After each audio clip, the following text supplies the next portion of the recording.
I got a question. Before we start the show today. And it involves, you'll be stunned to know, the topic of Matthew Slickhawk Miklas. Oh, we love that topic. Otherwise known as Mamu. Oh, yeah, he was called Mamu a lot on the air yesterday. Was he? A lot. Was he now? Yes. You know, we do this thing, and I'm gonna take you behind the curtain a little bit and bore everybody, the three people that are listening to us. It was 5 at 5:30, and your analysis of the offensive line lost us 2. So we're down to 3. No surprise. People were screaming at the radio. Would you tell them to stop talking about left tackle on the offensive line? That was one person who left. The other person who left just decided there were so many holes in your theory that he decided to leave. He couldn't take it anymore.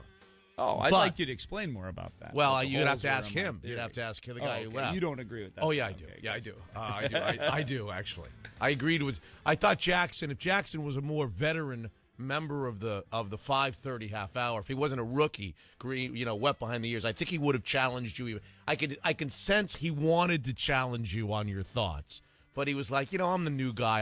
I'll softly dip my toe into the opposite devil's advocate water. All right. Am I right about that or am I wrong? it. Okay. I could sense coming through the radio that he was like, Dick was eating a lot of shrimp on that cruise. He wasn't around. He wasn't around here for the first couple of weeks of training camp. But that's neither. That's not. Before we start the show, that's not where I want to. I want to ask a question.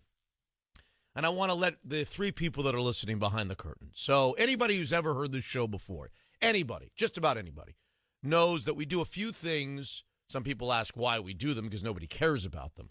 We do a few things every day on the morning show. Every single day. Just about every single day of my professional life, I do the same thing. We do something called the Daily Schnoz at 7:28 or thereabouts, where we run around, depending upon the time of year, to the stories of the day. We're not going to go to the biggest story of the day. We're the story that I'm going to start with when we start the show, but we haven't started the show yet.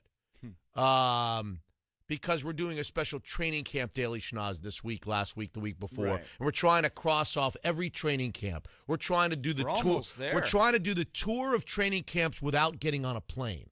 Lock and Fours and all these guys, they run around. They get on. Why do we need to spend all the money to go on a plane? They leave their families. They leave their families for weeks at a time and go on these tours. We do it on the phone. Yeah. Preferably a landline, but we do it on the phone. Mm-hmm.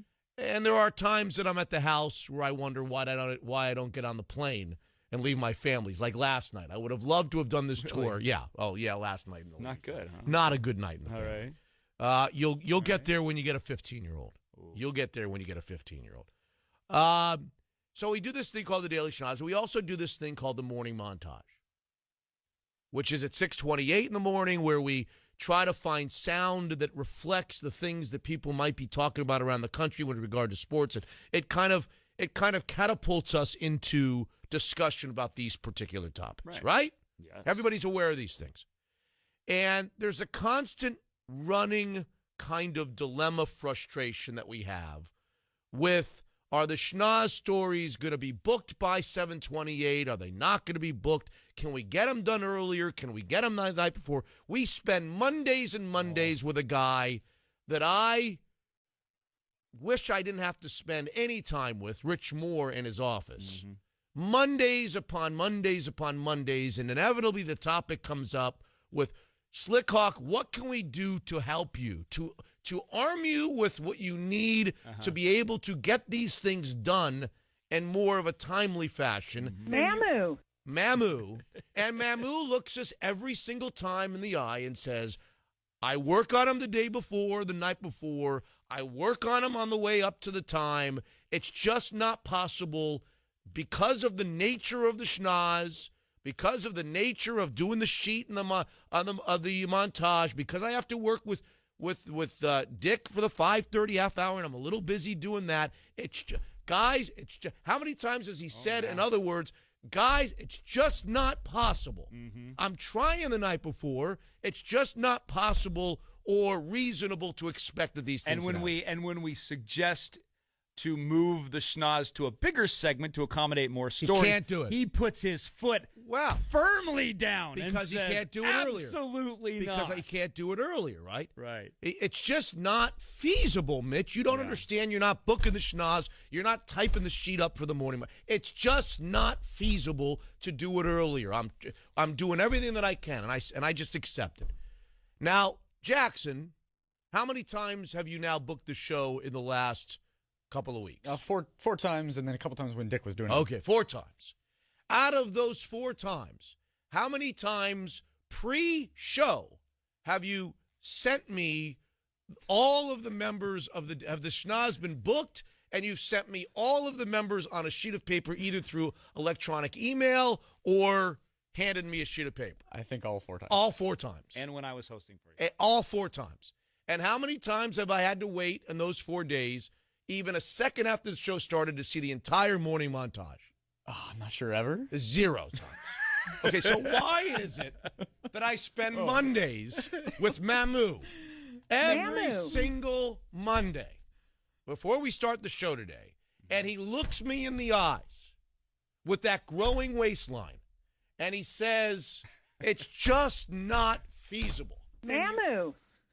How am I to accept that when his substitute comes in and without even and let me just remark, they are sent to me I'm getting them now, which is great.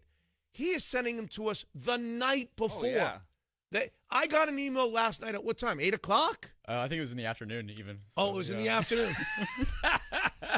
I booked him at 1 o'clock. So. Mitch, it's just not feasible. Mm-hmm. Yet I'm getting these stories. Well, you had your show sheet, too, by like 2 yesterday. Yeah. Okay. A little behind-the-scenes shot at the vacationing Mamu. Now let's restart the show. You can hit the button and start all over again. And I'll say good morning. We love you, Slick Hawk. But yeah, he's a bit of a procrastinator.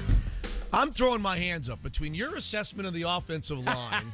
I want to hear more about that. And Mamu's, it's just not feasible. Mamu. Rap. Mm-hmm. I don't get it. Anyway, I can tell you that Matt Mayoko and Michael Harmon are going to be on the Daily Schnoz. They are. I can tell you right now. I know. I can promote it all morning. Exactly what we're doing on them. We have somebody on the line that wants to talk. Oh, no. God almighty. He's got a new middle name. It's not Mamu. It's just not feasible. It's Matt. It's just not feasible, Miklas. Is he on the line, really? Is he listening to the show on his vacation? Hell, at 6:10, Who listens to the show at 6 6 o'clock? He's one of the 3-4 people. I know what he's going to do. I can predict exactly what he's going to say. Well, I don't know if you want to do it. We're doing the training camp thing now, and you can do that in advance, and it's easier to book, and it's only 2 stories. Let's see if I'm right. Go ahead. Who's on my line? Good morning, Mitch. God, he sounds great, doesn't he? No, he sounds like. Are you sleeping? No, I'm not sleeping. I'm wide awake. Yeah. Did you need to talk to me for some reason? Well, I tuned into the Fine Radio show this morning, hoping to hear some Seahawks preview, hoping to hear some opinions on McGregor and Mayweather and all that. Yeah. And I hear this, and you're right. What you just said is right. Now, the advice that I gave Jackson when I talked to him about booking the schnoz. By the way, that's laughable in its own right. You don't have to say any. The advice you gave Jackson. It should be what I told Jackson. Let's change it around and have him give you advice on how to book a schnoz and put the montage sheet together and have it ready before the show starts. The montage sheet is done before the show starts. You have me printing it out and giving it to you. But that's the bigger issue is the schnoz. And I told Jackson it's training camps. Yeah. You're going to know the cities ahead of time, what you're going to do, and you can book them days in advance if you want. Yeah. So when we get back into, well, there's this sports story, and it happened on the West Coast, and it happened at 10 o'clock at night, and you try to get hold of the writers at night, and they're writing their stories, and then you try to call them in the morning, and then they don't answer. That's a completely different issue. That's a whole different kettle. That's a whole different kettle of fish, is what you're saying. Absolutely, a whole different kettle of shrimp if you're on a cruise. Yeah, but as far as moving the schnoz to 7 o'clock, we did that. We moved it to 7 o'clock. I still got the stories booked. It wasn't a problem. That's not the problem with being at 7 o'clock.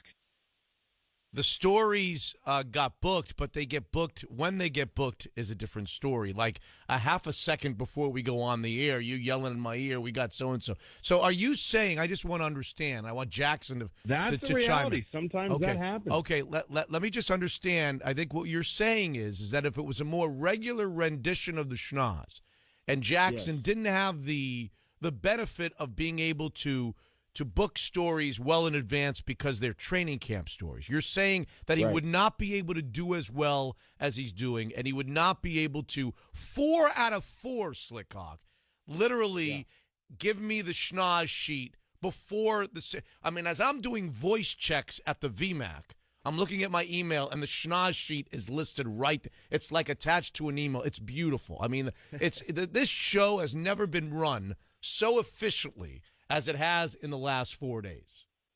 5 days. Because it's been easy to do so. Most of these days, Jackson, I could have done the same thing. Jackson, do you agree that if we were doing a regular schnoz, you would not be able to give me the schnoz sheet before the show starts? I agree. I remember producing for this show a couple of years ago when I first joined the station, and it was much harder. Much harder. I would ask, how did Slickhawk do when he was producing, when you were doing the training camp things when I was gone? I mean, was he giving it to you a day in advance? No. Because that's the apples and apples here, No. is what Slickhawk did when you were doing the training camp previews. No.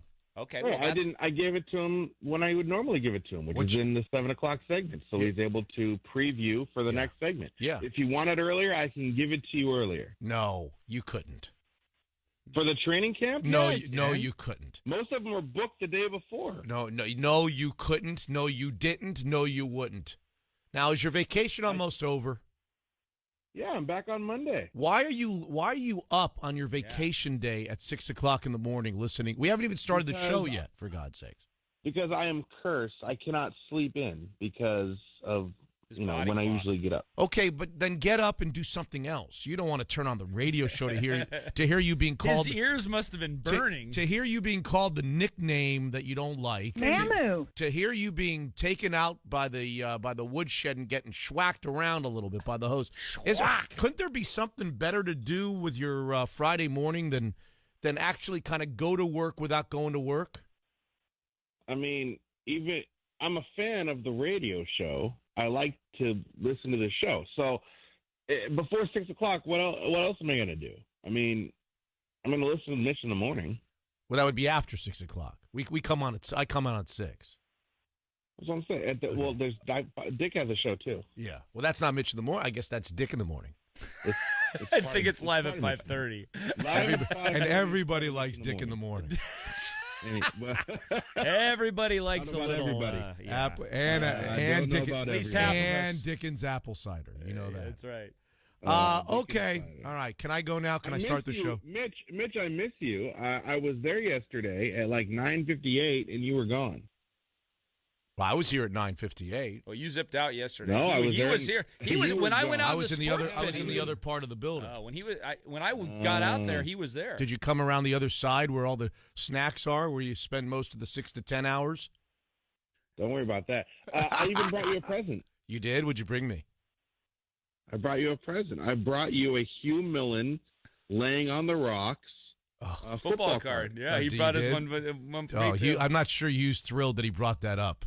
I think he's awesome. I think he's regretting bringing that whole story up, even though that was a great story. I'm sure he is. Can I start the show now? Can I go back to? Will you please get the show started? I've been waiting for this all morning. Well, you're holding it up by calling in. See. Well, that's what's been the highlight of you? When I hear you talking about me on the air and saying things aren't true, it's my job to set the story straight. Okay. Well, nothing that I said wasn't true, but okay. And by the way, what has been the computer does freeze. What's been the highlight of your vacation so far? Have you been eating shrimp? Actually, I have. Last night I had a spinach salad with shrimp in it. It was great. There you go. Yeah. You can't have you can't eat as much as shrimp as you want, though. No. And go to nightclubs and casinos. No. Okay. Broadway. No, Don't not forget that the Broadway kind of vacation. shows, Mitch. Yeah. I went home last weekend. I went down to Oregon for a day or two, and then I came back up. So that was cool seeing the fam. Other than that, really, just being at home and sleeping whatever I want, except for, at 6 a.m. Have you had any fast food on your vacation? No, I've not had any fast food. Not one meal of fast food. No. Not one burger, not one double bacon Jack in the Box, not one Taco Bell, not one what does he have? Chiquita Chalupa. What does he have? What do you have? What do you have at Taco Bell? Your favorite at Taco Bell? I have the cheese enchiladas. Yes. With extra cheese, extra sauce. I have bean burritos with extra cheese. Wait a and second. Cheesy grits potatoes with no sour cream. So you drove just down to see your family, and did you stop at Stuffies? Stuffies? No. Oh. Did you stop didn't anywhere? stop. Burgerville? Nope. Ooh, didn't even So, stop at Burgerville. What are you, starving yourself? You on a diet? No, I'm not starving myself. I'm doing things a little differently. Oh, a little differently. He's doing stuff a little differently. They got you on 30 for 30 or whatever That it is? tells me something. No, What's going on? What are you doing? 30. What's going 10? on? I'm being healthier. Wow. Okay. All right. Well, we'll see you on Monday. Yeah, I'll see you guys on Monday. Mamu. I got to tell you, when you see us on Monday, Slickhawk, when you see me on Monday, you're going to say, God, Mitch looks so refreshed like he was on vacation He won't last week. see you on Monday because you're going to be at the VMAX. Okay, when you hear me on Monday, you're going to say, oh, my God, Mitch, were you on vacation last week? And I'm going to say, yeah, Yes, I kind of was. I look forward to it. Okay. Well, you could have Jackson every morning if you want. Well, that's a conversation to have on a Monday in the boss's office. I look forward to it. Okay, see you on Monday. All right. I just hope goodbye. the conversations weren't like this when I was in Europe, man. Were you just killing me when I was gone? Too? Probably. I'm not killing anybody. I'm just speaking. Presenting the I'm just facts? presenting. It's hard not to present facts when I get in here and these things are waiting for me. Like, my God, this show is running systematically. All right, can we start the show now? Good morning, everybody. And another thing, the writing on the board is very legible. Very clear. Very clear, very nice, block writing instead of the catch scratch that's typically up there. Oh, dear. See, I didn't even start the show with where I wanted to start the show today. Where did you want to start the show today? It was more of a national story that I find myself thinking a lot about and outraged, but I don't have enough time now to do it. Oh, okay. I am going to add somebody to the board. We're going to slip in, because of my desire to speak on this story. Steve Phillips, even though he was with us yesterday, is going to join us for about 3 minutes. 3 or 4 minutes. We're going to just squeeze him in on the Yankee-Tiger brawl. Ooh, that was nasty. And in particular, something that I just cannot lose grasp of. For some reason, my mind will not allow me to think about anything else. Betances? This guy, is it Dylan? Yes. Dylan Betances throwing a 98-mile-an-hour fastball at a guy's head. Yeah. I have plenty of thoughts running through my mind. That's where I was going to start the show. I don't have time now to do it. But at some point, I'm going off on Dylan. I'm telling you right now, I'm going off on Dylan Betances. All right? At some point. And I got Steve Phillips coming on to see if he agrees with me. The guy threw a 98-mile-an-hour fastball at another man's head. Mm-hmm. And if he doesn't turn his head like this and he gets him in the face, he could die. He could kill him. Yeah. He literally, and he could never, and if he didn't kill him, he could break every bone in his face, and he could never play baseball again or do anything to the same level again, had that ball hit him in the face. And I got plenty to say about Dylan Betances, who I used to have a man crush on Dylan Betances. No longer. We're done. I'm splitting up with Dylan Betances. Yeah. Dylan Betances, I will go to my grave remembering what he did last night, despite the fact that the guy got away without getting hurt. Anyway, montages Maybe we could slip them in. There's an open there. Seahawks at 7 with Greg Bell. Daily Schnoz, which has all been put together. We've got a poll question.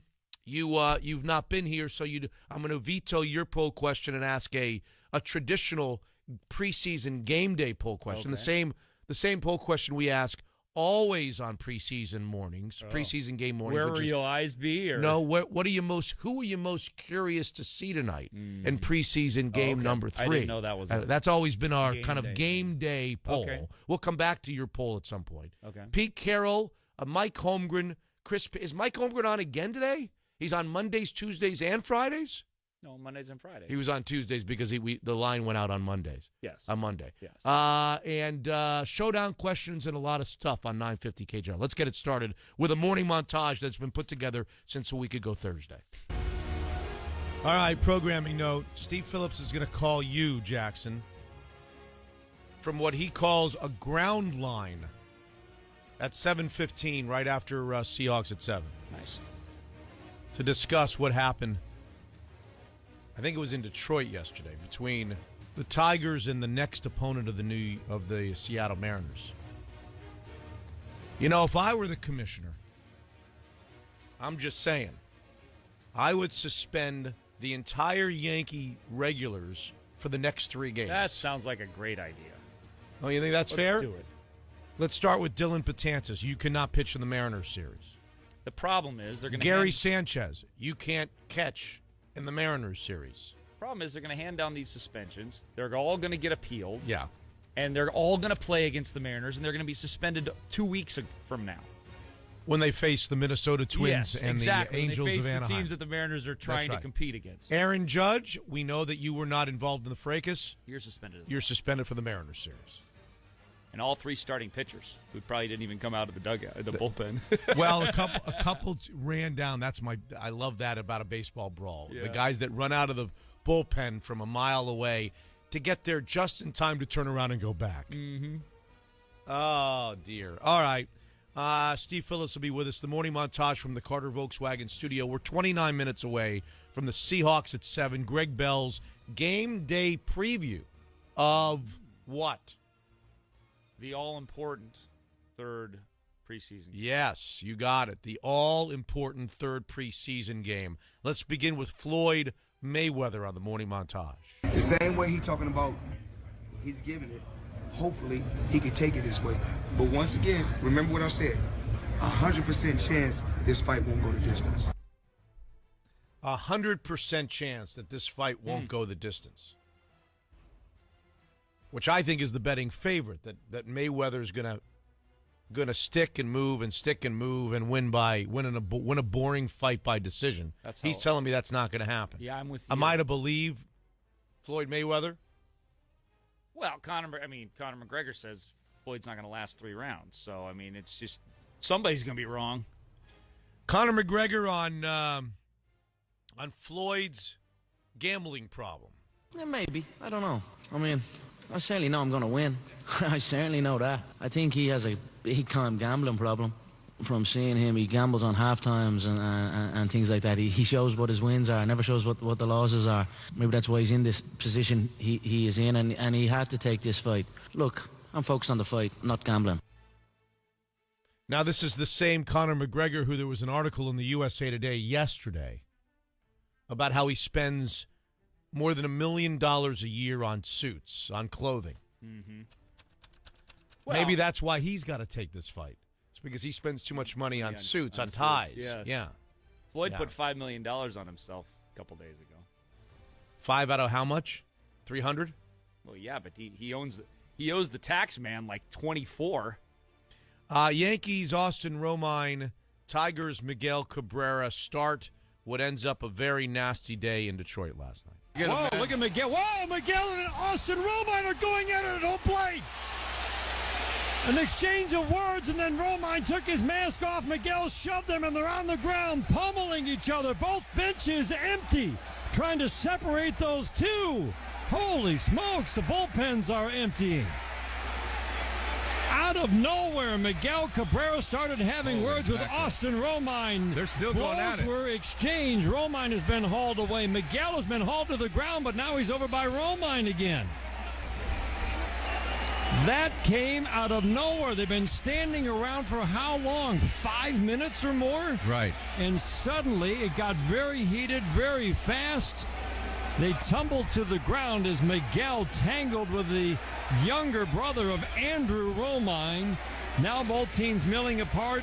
The two have been broken up. No other fights broke out, but tempers have flared here in Detroit. That was ugly.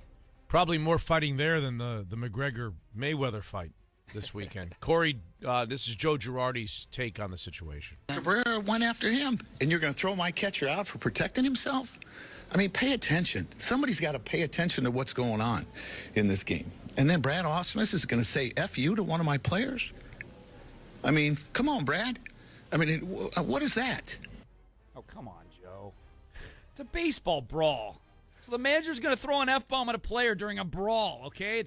That's not really a big deal. He thinks a game of dominoes should exactly. Should have broken out in the infield.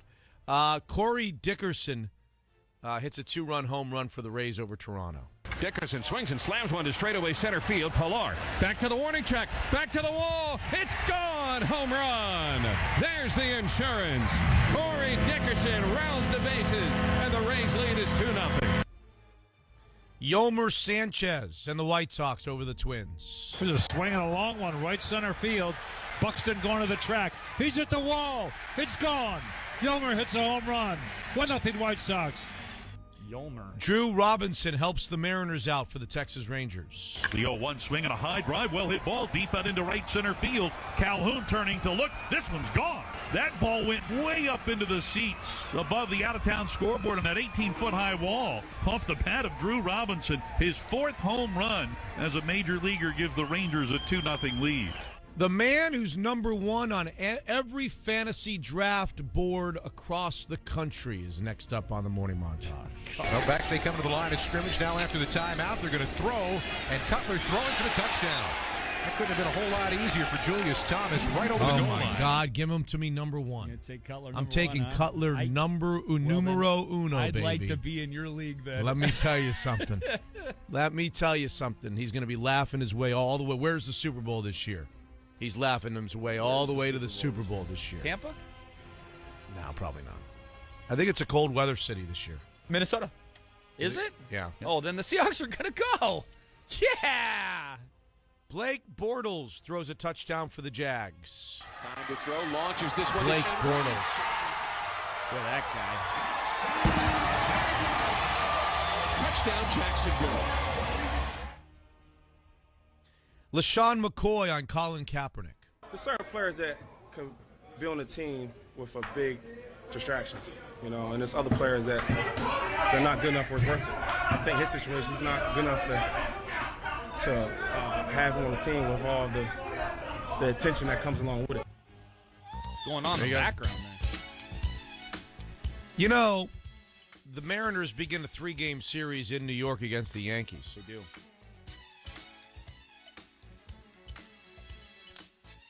Do the pitching matchups favor the Mariners? No, they don't, Mitchell. Not one of them. Let's in the final minute or two of this segment, let's assess the tail of the tape on the mound between the Mariners, who are now a half game back in the wild card race, 1.5 game behind. All we need is one pin, Rodney. A half game back, right? Mm-hmm. Tell me how the pitching matchups, how do they stack up? All right, you're saying that we don't have the advantage in the pitching matchups. How bad is it, Sir Dick Fane? Today, a pair of lefties. Put the shrimp down and assess the pitching matchup. Today, my boy, Ariel Miranda, whose ERA has now slipped to 4.78, and I'm looking to lose that wager with you.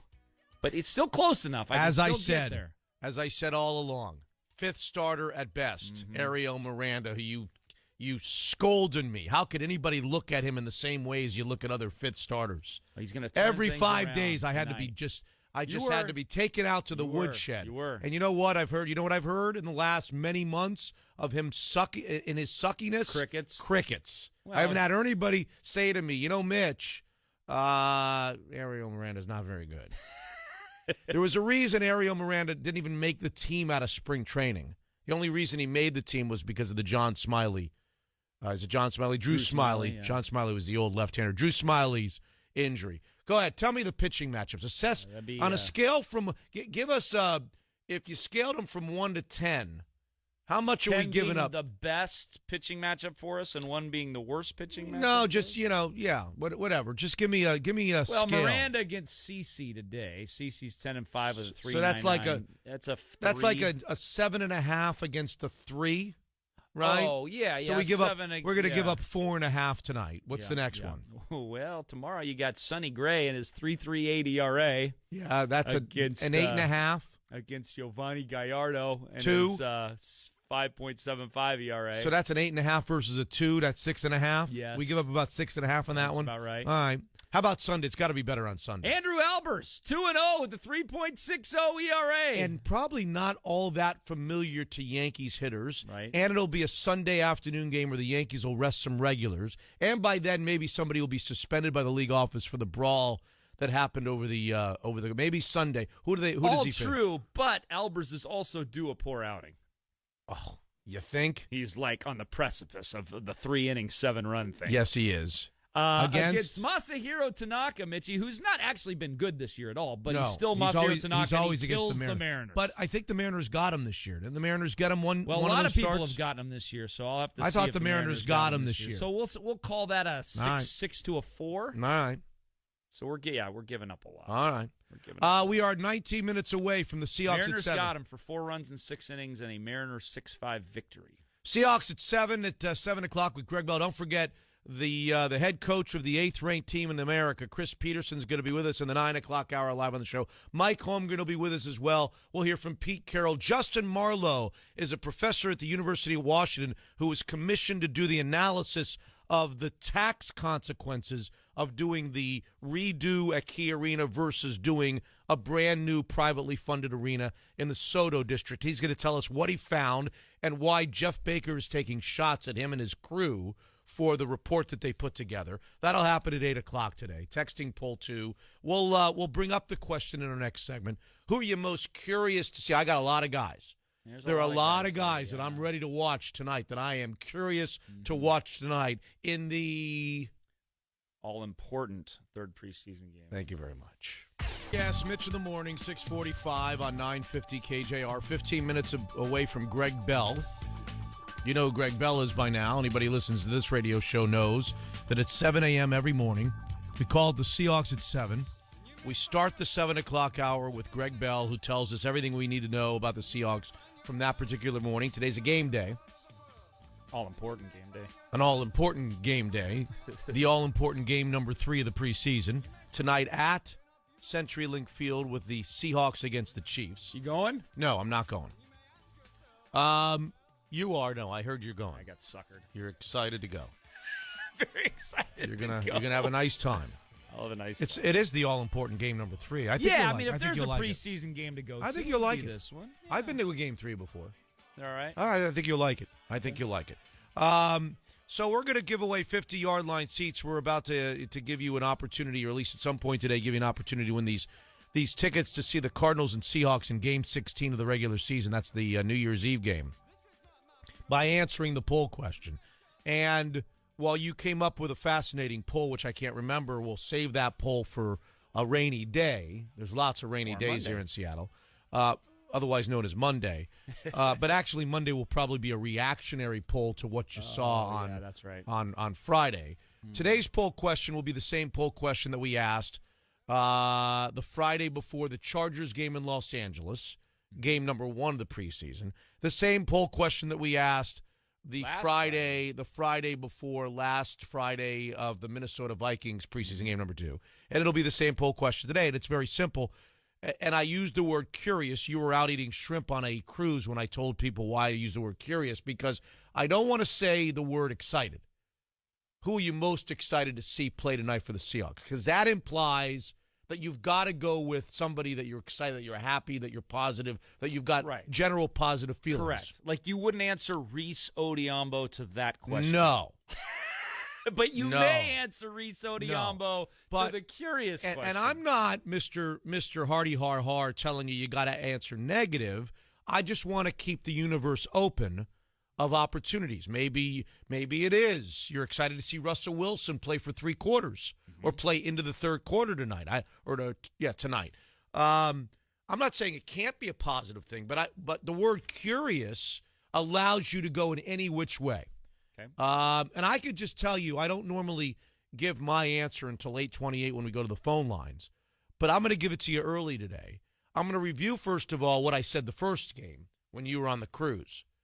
I'm going to tell you what I said the second game, and now I'm going to tell you what I said the third game. Same person? The first game, I circled one person and one person only. He was a runaway winner in my mind on the poll, the guy who I was most curious to see in the opener against the Chargers. Okay. And that was number 26, Shaq Griffin, who I think who I said at the time is the single most important Seahawk player in my estimation as we start preseason football. No Seahawk player, no offensive lineman, which you love talking about, no defensive lineman, no kicker, no receiver, no running back, no Fatso from Green Bay, no Dom DeLuise in a Seahawks uniform. That was my guy last week. No single member of the Seahawks, in my humble estimate, in my not so humble estimation, was more important heading into the preseason than number 26 with the dreads. He looks like number 25, but he's actually number 26, and his name is Shaq Griffin, the third-round pick out of Central Florida. Right? Yes. That's what I said. He was my number 1, number 2, number 3, and number 4 most curious guy. That was in game 1. How in about game 1. Game 2. And then he went out, and he played pretty well. A few possessions. He had that one signature moment where he seemed to be beaten deep, and then he showed you his catch-up speed, which we love about him.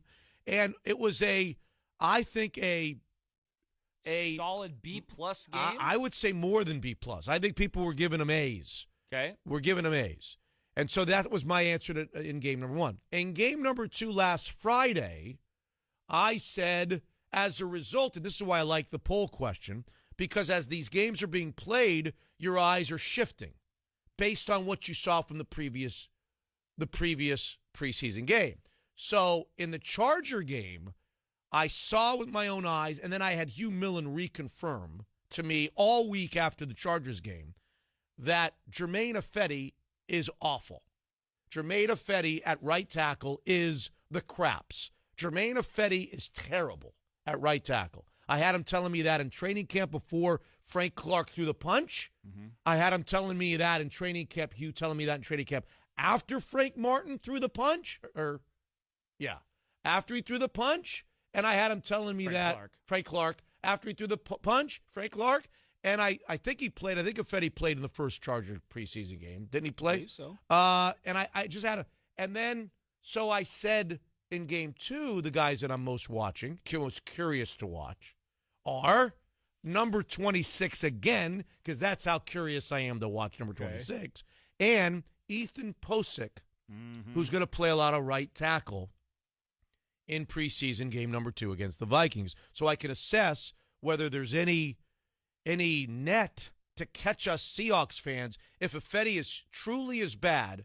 I mean, Hugh Millen spent a whole Hugh's Got Something to Say segment telling us how bad Jermaine Ifedi is, that he's the world's worst right tackle. He's got no business being over there at right tackle. He doesn't have the feet. He doesn't have the foot movement. He doesn't have anything. Okay? He should be playing inside, if anywhere, in the NFL. So then I watched Posick, and I didn't like what I saw from Posick. He did not get an A. And Shaq Griffin did not get an A either in game 2. All he did was get picked on. And the best that we could say about Shaq Griffin after week 2 was, but he didn't give up the long ball. He kept everything in front of him. Yeah, he kept everything in front of him. He kept about 5 or 6 or 7 completions in a short period of time in front of him, and he let the other team, the Vikings, keep moving the chains keep getting first downs against him, but he didn't let anything get behind him. So that's what Greg Bell tells me is the most important thing about Shaq Griffin, is that he doesn't let anything get behind him. The other stuff... Well, I don't want to see him get nickeled and dimed all season either. You ever heard of bend, don't break? Yeah. I don't like bend, don't break. No. I've never liked bend, don't break. My old Dolphins teams with Marino as the quarterback always played bend. You remember the Killer Bees? Mm-hmm. Are you old enough to remember the Killer Bees? They were the ultimate bend, don't break defense. I despise bend, don't then break they lock defenses. you down in the red zone? Screw that. F that. I don't like bend, don't break defenses.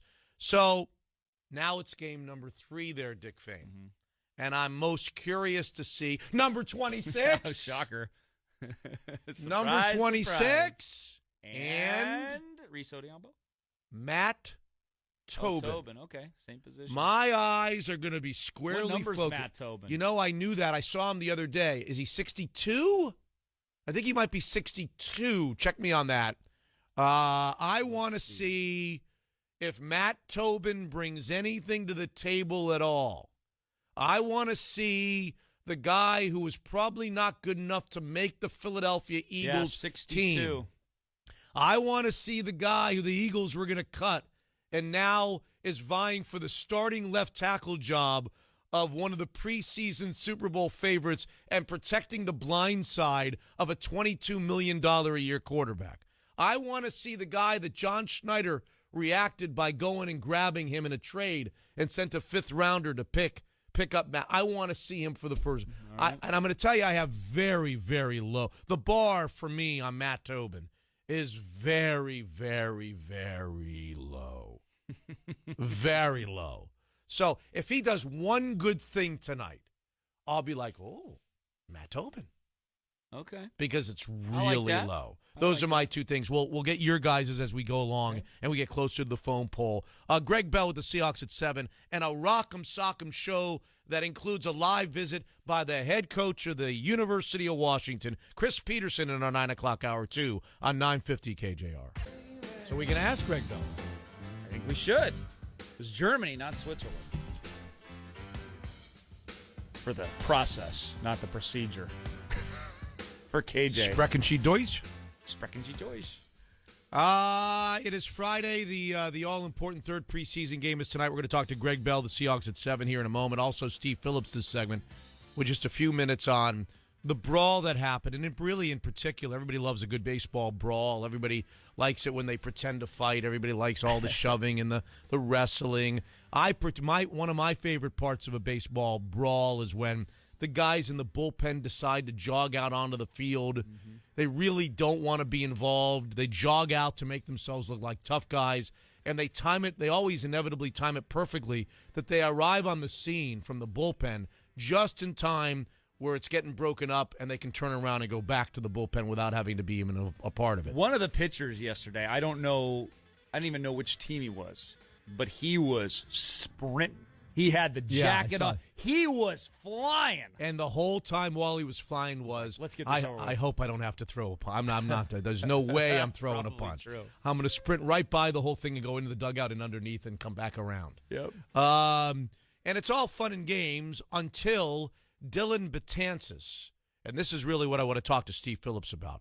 Dylan Betances does something last night that I think is really amongst the most, and I was really thinking about this in the shower this morning, the most reprehensible act that an athlete in any sport. I mean, we talk about all of these cheap shots, right? Mm-hmm. We see it from time to time in the NFL when a guy low blows from behind and blows out a guy's knee or might blow out a guy's knee. We see it in basketball with Draymond Green stepping on people and on their private or when they region. Take out somebody, they're going in for a dunk. We undercut them. We see lots of kind of cowardly, reprehensible acts. But to me, at the end of the day, there's nothing worse than what Dylan Betances, nothing worse in any sport than what Dylan Betances did yesterday. Because none of the other ones could kill you. Right. When you throw a 98-mile-an-hour fastball at a guy's head, to me, you should be criminally prosecuted.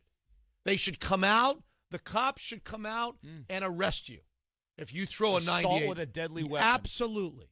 Absolutely. And, Dylan Betances was one of my favorite guys, one of my favorite bullpen guys in baseball before this incident. And I would just say this. We've seen this before. We've seen great players before make a terrible error in judgment and have that be their reputation headliner the rest of their lives. And I'll give you the best example of that. Roberto Alomar. Yeah. If you are old enough to remember Roberto Alomar, you remember that I would say he is one of the top 2, maybe 3 second basemen of all time. He goes beyond Hall of Famer. He's literally, along with like Joe Morgan, one of the greatest maybe the greatest second baseman of all time. He played 20 years in Major League Baseball. He played 140 games for 20 years or 22 years. So he played 140 games at 2.5 hours a game. He played like 283. He played like 350 hours of baseball a year for 20 years. He played like 7,000 hours of baseball. 7,000 hours of baseball. And yet, he will go to his grave that the single moment that they will remember about Roberto Alomar the most was something that happened for 1 second of the 7,000 hours of baseball, Hall of Fame baseball that he played. What will they remember him for? Spitting in the umpire's face. Spitting in the umpire's face. Think about that. Maybe the greatest second baseman of all time who spent 20 years doing things that no other second... I can still envision the picture of... I mean, you can... Doing things that maybe no other second baseman has ever done. A first ballot Hall of Famer. And yet, of the 20 years worth of baseball, the first thing you think of is something that happened in 1.3 seconds. He spit into the face of an umpire. Dylan Betances. Could you imagine had he not turned his head, the batter, and the ball hit him in the face and broken every bone in his face? Dylan Betances could have been even worse than Roberto Alomar. Oh, he'd have been the most vilified person in baseball history if he would have killed somebody. Well, yeah, one up. Anyway, Seahawks at 7. Let's go. Greg Bell's on the line. Let's go. I want to get Steve Phillips in here, too. Hit the button. Very happy with how things have turned out through the offseason and getting our guys together. Live from the VMAC. Wilson going to run. Diving for the end zone. He's in. This is the Seahawks at 7 with Mitch in the morning. Touchdown, Seahawks. All right, Greg Bell. Good morning. How are you, sir? I'm well. Sorry to break up the baseball banter, though. That's little stuff Break it up. on, yeah. Break it up. Greg Bell's one of those guys. He'd be one of those bullpen guys that kind of runs out, gets there a little late. Greg's an Army guy, man. I think you're underselling him. Yeah, maybe. Thank you, Dick. Yeah. Thank you, Dick. Well said. Well said. All right. So first of all, Dick tells me that you wrote something about KJ Wright. I thought that the team kind of laughed off the whole notion that he went overseas to get some sort of crazy treatment a la Fred Couples or Sidney Rice or somebody like that. Is that not right, or is that wrong? Yeah, they did laugh that off. I just had the wrong country. He was in Europe. It was Germany. Apparently in Germany. Now, nobody has admitted that he actually went to Germany, but that's where the foremost founder of this Regenokine process that he apparently went through, and that's what Pete Carroll said it was anyway. It was founded in Germany. The foremost clinic for this process is in Germany. It's taking one's blood, warming it, spinning it in a centrifuge, re-injecting it into the aching site. Kobe Bryant has done it. You mentioned Fred Couples, Tiger Woods, Rodriguez, Tiger Woods, yeah. Alex Rodriguez, and heck, even Pope John Paul II has done this. And so, can he play left tackle? He might. Even now, he might. I don't know. He's a little bit of retirement, like permanent retirement, but permanent retirement. Oh, that's right. Oh, okay, that Pope. Okay, yeah. Sorry, not the current Pope. I got the wrong Pope. Former Pope. No. Sorry, not my team. That's the other team. Yeah. I don't know. I haven't scouted the other team very well, apparently. But I thought. So what have they admitted? I thought that they said he didn't do such a thing. I'm confused. What have the Seahawks said publicly that KJ Wright did, or nothing? They said it was a process. They said it was before yesterday. They said it was a process and that it was not surgery and that he was out of town. Okay. So they were skirting it. And then Pete Carroll yesterday just said, well, I don't even know if I'm allowed to say this. No. And then he said, well, it's called Regenokine. You can look it up. So we did. And Regenokine, the reason I'm not going to tell you about it, but you can look it up yourself, Greg. And let me tell you something. There's out of town, and then there's out of town. Yeah, he wasn't like in Kent. He was not in Puyallup. Let's just put it that way. But curiously, he said that he watched the game in his hotel room. Now, when I thought of that, I thought, well, there's not cable in Germany's not going to have that game on. But he nowadays with tablets and phones and streaming and pirating, and it's plausible that he was watching it from Germany. But yeah, so this thing apparently costs $10,000 to do, plus the means you need to get there and back, and it's not. I'm sure that you and I just can't get on the guy's calendar to get this process done. So you have to be well-heeled. Speak for yourself, Greg Bell. I'm sorry, you are a esteemed morning news host. You may be able to do that, but I can't. I've had this treatment in my nose done several times. It hasn't worked. The results speak for themselves. Yes, they do. Needless to say, I'm not going back anytime soon. He wants his money back. I get a kick out of the guy. I get a kick out of the guys like Couples and Woods who do this. They get on a plane for 74 hours, go over there, get this treatment done, and on the plane ride back for 74 hours, they get off with a bad back because of the plane ride. Right? Spend the 10 grand, and then they get off the plane in L.A. going, oh, my God, my back aches from that plane ride, right? Well, we're talking about all these guys who've done it, and Pete Carroll also said DJ Alexander is doing it right now, the reserve linebacker special teams guy. Really? And so I immediately inked DJ Alexander's name on the roster to make the 53-man team. He probably was anyway. Pro Bowl special teams guy they got from the Chiefs this month. But he's a week behind Wright in this process. So if they're going to go to the length of having Alexander do it, he must be on the team. The point I was getting at is the reason why the Seahawks are being so evasive about it is this process is not approved by the FDA, which is why guys have to go to Europe to do it. And it's not approved by the U.S. Food and Drug Administration because it lacks depth in research of whether it's effective or not. And there are counter studies that say this is a farce and it's a bunch of quacks doing it, and which is not unlike what some people said about the plasma-rich platelet PRP therapy that Sidney Rice and Cliff Lee and others have had. So I guess the difference that I've read about between this Regenokine that KJ Wright had and what Sidney Rice and Cliff Lee and others have had is they warm the blood first, which is supposed to trigger more anti-inflammatory action in it than just simply spinning it in a centrifuge. Right. Enough about spinning blood. Way in the weeds there, yeah. Let's get on. We got the Seahawks insider, Greg Bell, Tacoma News Tribune insider. Sorry, too deep for radio. No, it's not too deep for radio. I'm just getting a little squirrely here. It's a good thing I don't have any ketchup on my eggs this morning. We're going to spin the ketchup and see if I can rejuvenate the eggs. Let's talk about tonight's game. Now, your buddy Bob Condotta over there kind of belittled me the other day and put me down for suggesting that we should have known who was not going to play last week when I asked the Jimmy Graham question. Anybody know Jimmy Graham?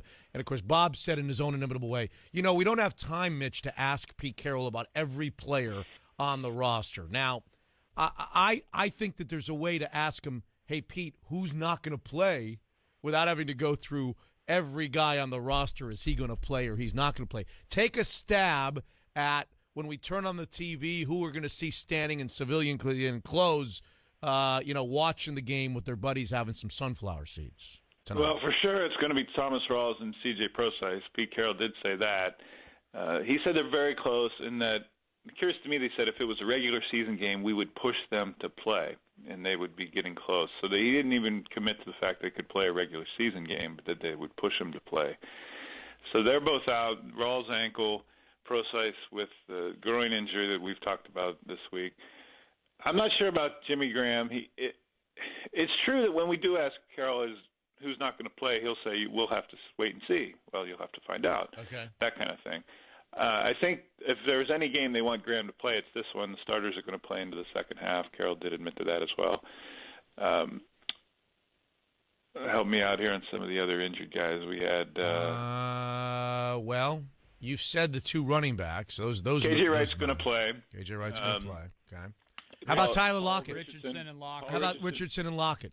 Paul Richardson is going to play. Tyler Lockett maybe not. And the Seahawks and Pete Carroll said the Seahawks are still trying to figure out whether it's even worth Lockett playing at all this preseason. Of course, their final preseason game is just 6 days from now. And he said they're really watching him closely, that Lockett really wants to play, but Carroll really wants to preserve him for the real games. I'm thinking they're not going to play him, but if they do, it won't be the full. How about the irrepressible? And then the answer to my poll question, maybe I should withdraw and wait till next week.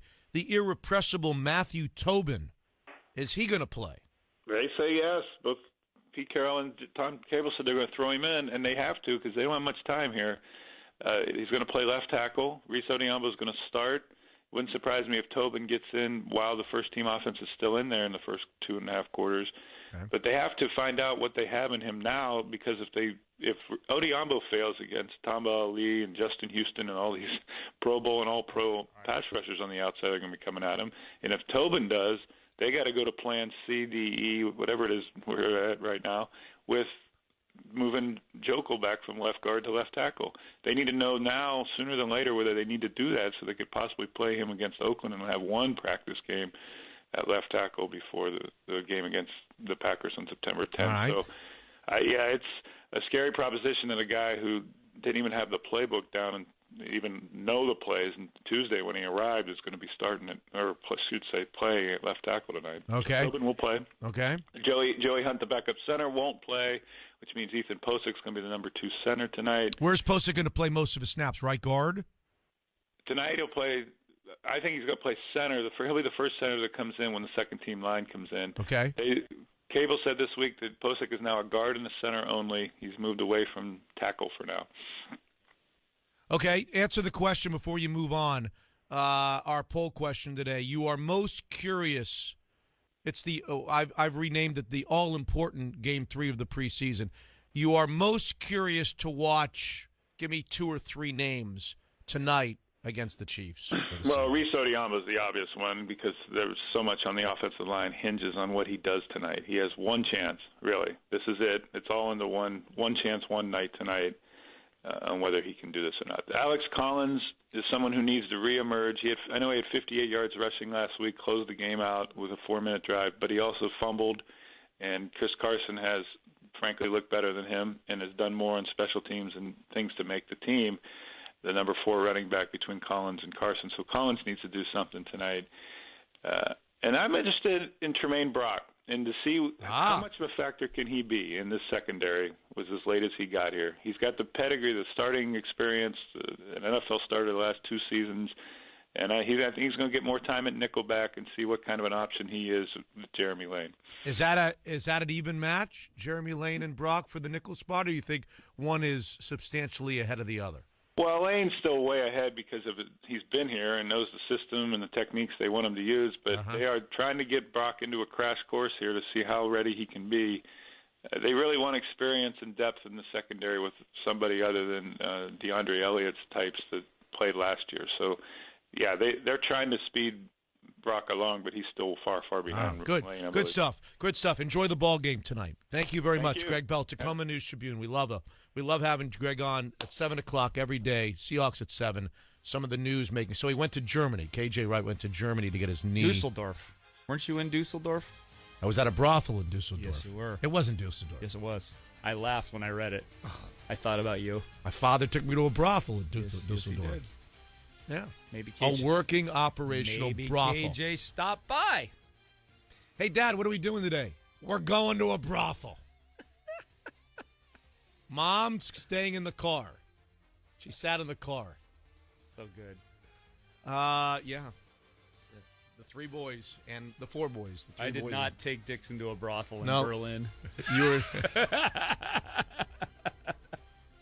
Oh, dear.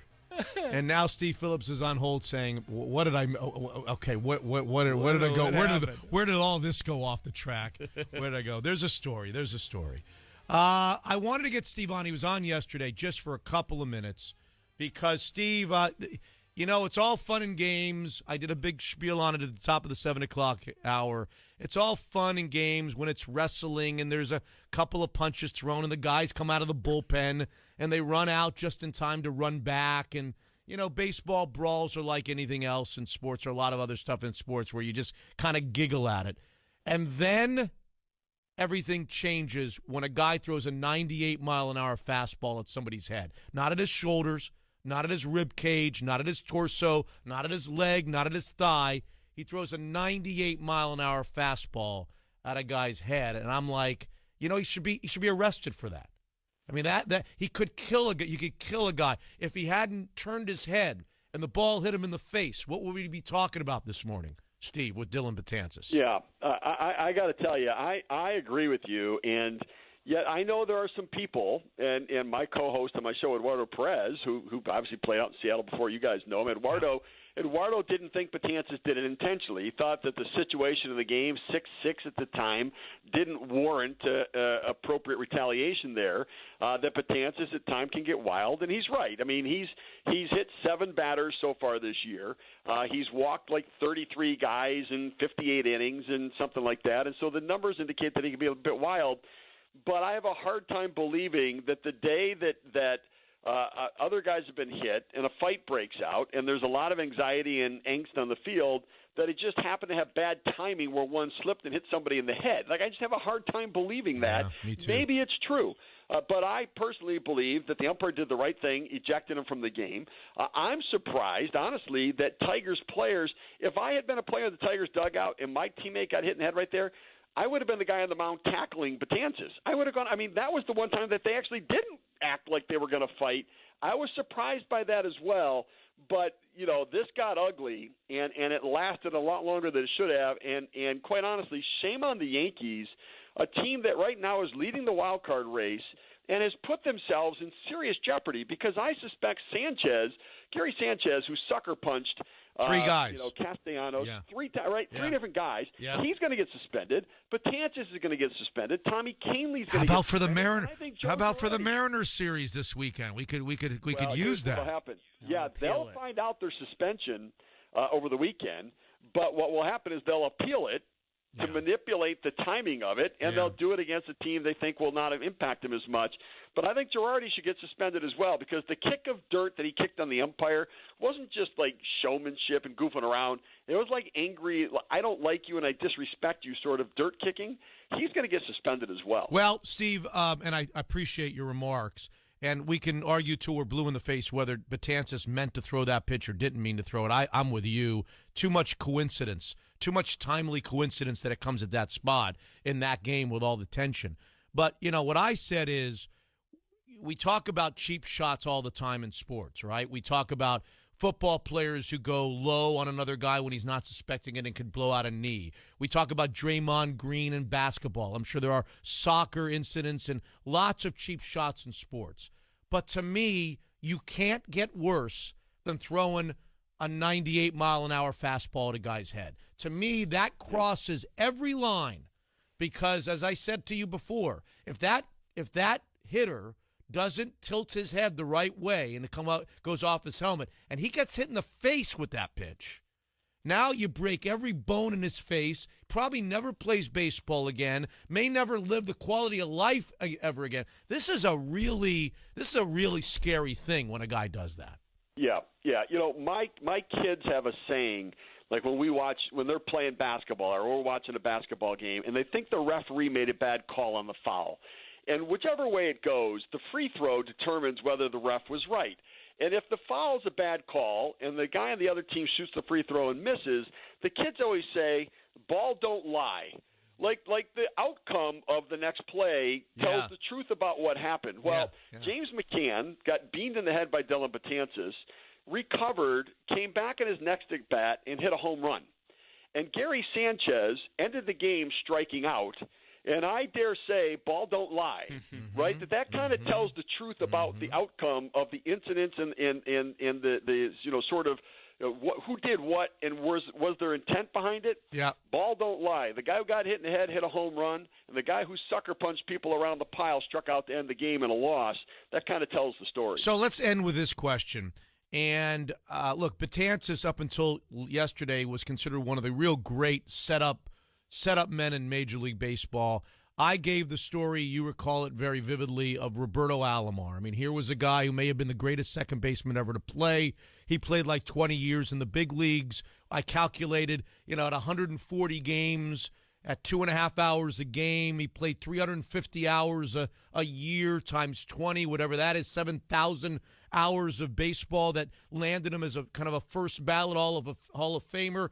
And yet you say the name to Roberto Alomar to anybody who watched him play, who was alive when he played, and they think of something that happened in 1 second of those 7,000 hours. And what is that they think of? That spitting incident where he spit on the umpire. Right. He will take that to his grave. That's the first thing we think of when we're talking about one of the greatest second basemen ever to play. Offensive, defense, he did it all. Dylan Betances didn't hurt. As it turns out, the guy came back, hit a home run. He's not hurt. How long will it take for that to become a foggy memory of the Dylan Betances story? Mitch, it's interesting. I got to tell you that my initial take from all of the baseball people that I've talked to over the last day about this issue, I think there are enough of them that look at the situation in the game that think, I think he did it intentionally, but if he says he didn't, I kind of maybe can think, all right, the game situation wasn't there. Some people back off a little bit. I actually think Gary Sanchez is going to have a much more difficult time overcoming, circling the pile and picking and choosing the sucker punches that he wanted to throw than Betances will hitting somebody in the head. I really think because it's a pitcher where there's always some question about the doubt of if he does it. Yeah. I think Sanchez has a bigger issue in front of him. Great stuff, and thank you for joining us the day after. Appreciate it very much. Have a great weekend. You bet. I'll be here for McGregor-Mayweather if you want to talk about that fight on Monday as well. Okay. Steve Phillips right there. Remember to put that on the list for next week. Steve Phillips, our terrific former general manager of the New York Mets, who joins us each and every week. A little bonus activity with him today because I just had to get his well-informed take on what happened yesterday in that brawl, because it went from something that was kind of lighthearted and funny and giggly to something very, very serious and another story altogether when a guy's throwing a weapon like that at a guy's head. I mean, throw it at his shoulder, throw it at his hip, throw it at his thigh. Hit him with 100 miles an hour on his thigh. Leave a bruise. Don't throw it at the guy's. And he hit him square in the helmet, throw it too. North of his shoulders. Come on. Anyway, 2 more training camps covered, more fantasy football advice for those of you that are going to have a draft in the next couple of weeks from 2 more NFL cities. Don't forget Chris Peterson in our 9 o'clock hour, Mike Holmgren in our 9 o'clock hour, the professor at the UW who did the analysis of the tax ramifications of the Soto property versus the Key Arena remodel. He's going to join us in the 8 o'clock hour on 950 KJR. Have a story on Washington there? You've had it for like 3 hours, for God's sake. Pac-12. It is? Pac-12. Oh, yeah. no wonder. Is it a big, preview piece? No wonder you've had my USA Today for the last 4 hours. College football, Jackson, baby. it's Free Movie Friday thanks to Adam Tickets. Did you know that? They want to give you a chance for free movie tickets. You text Boots to Adam1. I think of Adam 12. 1 Adam 12. 1 Adam 12. There's a 436 in progress on 36 Greenwood Avenue. Adam 1 for your chance to win. Download the Adam Ticket app right now because they're giving us $5 off their first movie with promo code Radio VIP. The Adam Ticket. Free Friday movie. Ponch and John were Adam 3 and 4 on chips. You don't remember 1 Adam 12. You're too young to remember that. Was before, because that was a little bit before. That's marginal on me. Yeah. If it's marginal on me, you're too young to remember. I do remember the saying. I try to remember what show it was. It was Adam 12. The show was called Adam 12. Oh, Adam 12. Oh, yeah. Yeah, that's 70s. Yeah. For those people that are old enough to, let's say, play on the seniors tour, you might remember that. Yes. You'd have to be on the seniors tour to remember that. So you're not quite eligible for the seniors tour. No. How's your game? Is your game ready for the Champions Tour? I'm playing today. Are you? Yeah. Are you playing at the Boeing Classic? Are you in the? Yes, as a matter. Are you in the 12-10 Miguel Angel Jimenez, Scott McCarron, Fred Couples threesome? Ooh, that's a good threesome. That's a good one. I'm going to go tomorrow. I'm going to watch Freddie tomorrow. What a beauty, Miguel Angel Jimenez. Great. Go watch him warm up. Mechanic. He's the greatest. He's the greatest. Are you going to get up there this weekend? I know. I don't think I'm going to turn in on my own. I don't think I'm going to make it. I'm going to try. Yeah, I'm going to go up tomorrow. It'll be fun. Matt Mayoko in San Francisco or the Bay Area on a 49ers camp preview. Let's start, Matt, with Tremaine Brock. Did the 49ers mess up? Did they not mess up? Is he not the player? Do they not really need him as a player? Give us a sense of now that it's all kind of gone down, what happened with Tremaine Brock in San Francisco? It's kind of tough to tell. Obviously, when the initial reports came out, it didn't sound very good, and you read the police report, and it sounds even worse. The 49ers new regime came in, and they made an immediate decision, upon the arrest to get rid of him. And it wasn't a football decision, put it that way. I mean, he was I wouldn't put him as an elite starting cornerback in the NFL, but he was certainly a starting cornerback for the 49ers. The most veteran guy they have. They could use him, no question about it, but John Lynch, Kyle Shanahan, and the rest of that organization decided that they were just going to, kind of take a stance right away with any incident that had the words domestic violence attached to it. Yeah. So they got rid of him, and according to them, they didn't turn back and look at him when he became available. But they didn't, or they did? They said they didn't. Now, his agent says they did. Yeah. So, who do we believe? Basically, it's a he said, she said. But, I initially reported that the 49ers were one of the teams that contacted them. The 49ers came right back to me and said, that is not true. All right. We did not reach out to him. We contacted the agent to let him know that we were not interested. So, you take it for what it's worth. One side saying one thing, the other side saying the other. I love the axiom he said, she said. In this case, Matt, would you like to assign which one's the he and which one's the she in this case? Yeah, let's just go. Since I know the 49ers have a high-ranking legal counsel who is female, but let's just go with he said. He said. Okay, very good. Yeah, Matt Mayoko. Well, you'd have to agree, Matt, that you say he was a serviceable. I'm putting words in your mouth, but you kind of described a serviceable corner who could have been a starter for the 49ers. But I think who would have been a starter. Okay, who would have been? But how? The level of how serviceable he was has to play into the decision. If he is a Pro Bowl, an All-Pro corner, then they might say, well, let's let the due process take care of itself before we make any kind of rash decisions. Clearly, they felt like, okay, let's make an example out of him because, would we like him on our team? Sure, but is it going to be the world's worst thing if he's not on our team, right? Yeah, I think with all the things that have happened in this organization, and I'll just throw three names out there: Aldon Smith, Ray McDonald, and Bruce Miller. I think with the new regime coming in and John Lynch, you talk to 10 people around the NFL, and you'll get 10 positive comments about John Lynch, and that's almost unheard of with any other person in the NFL. There's always going to be some negative thoughts.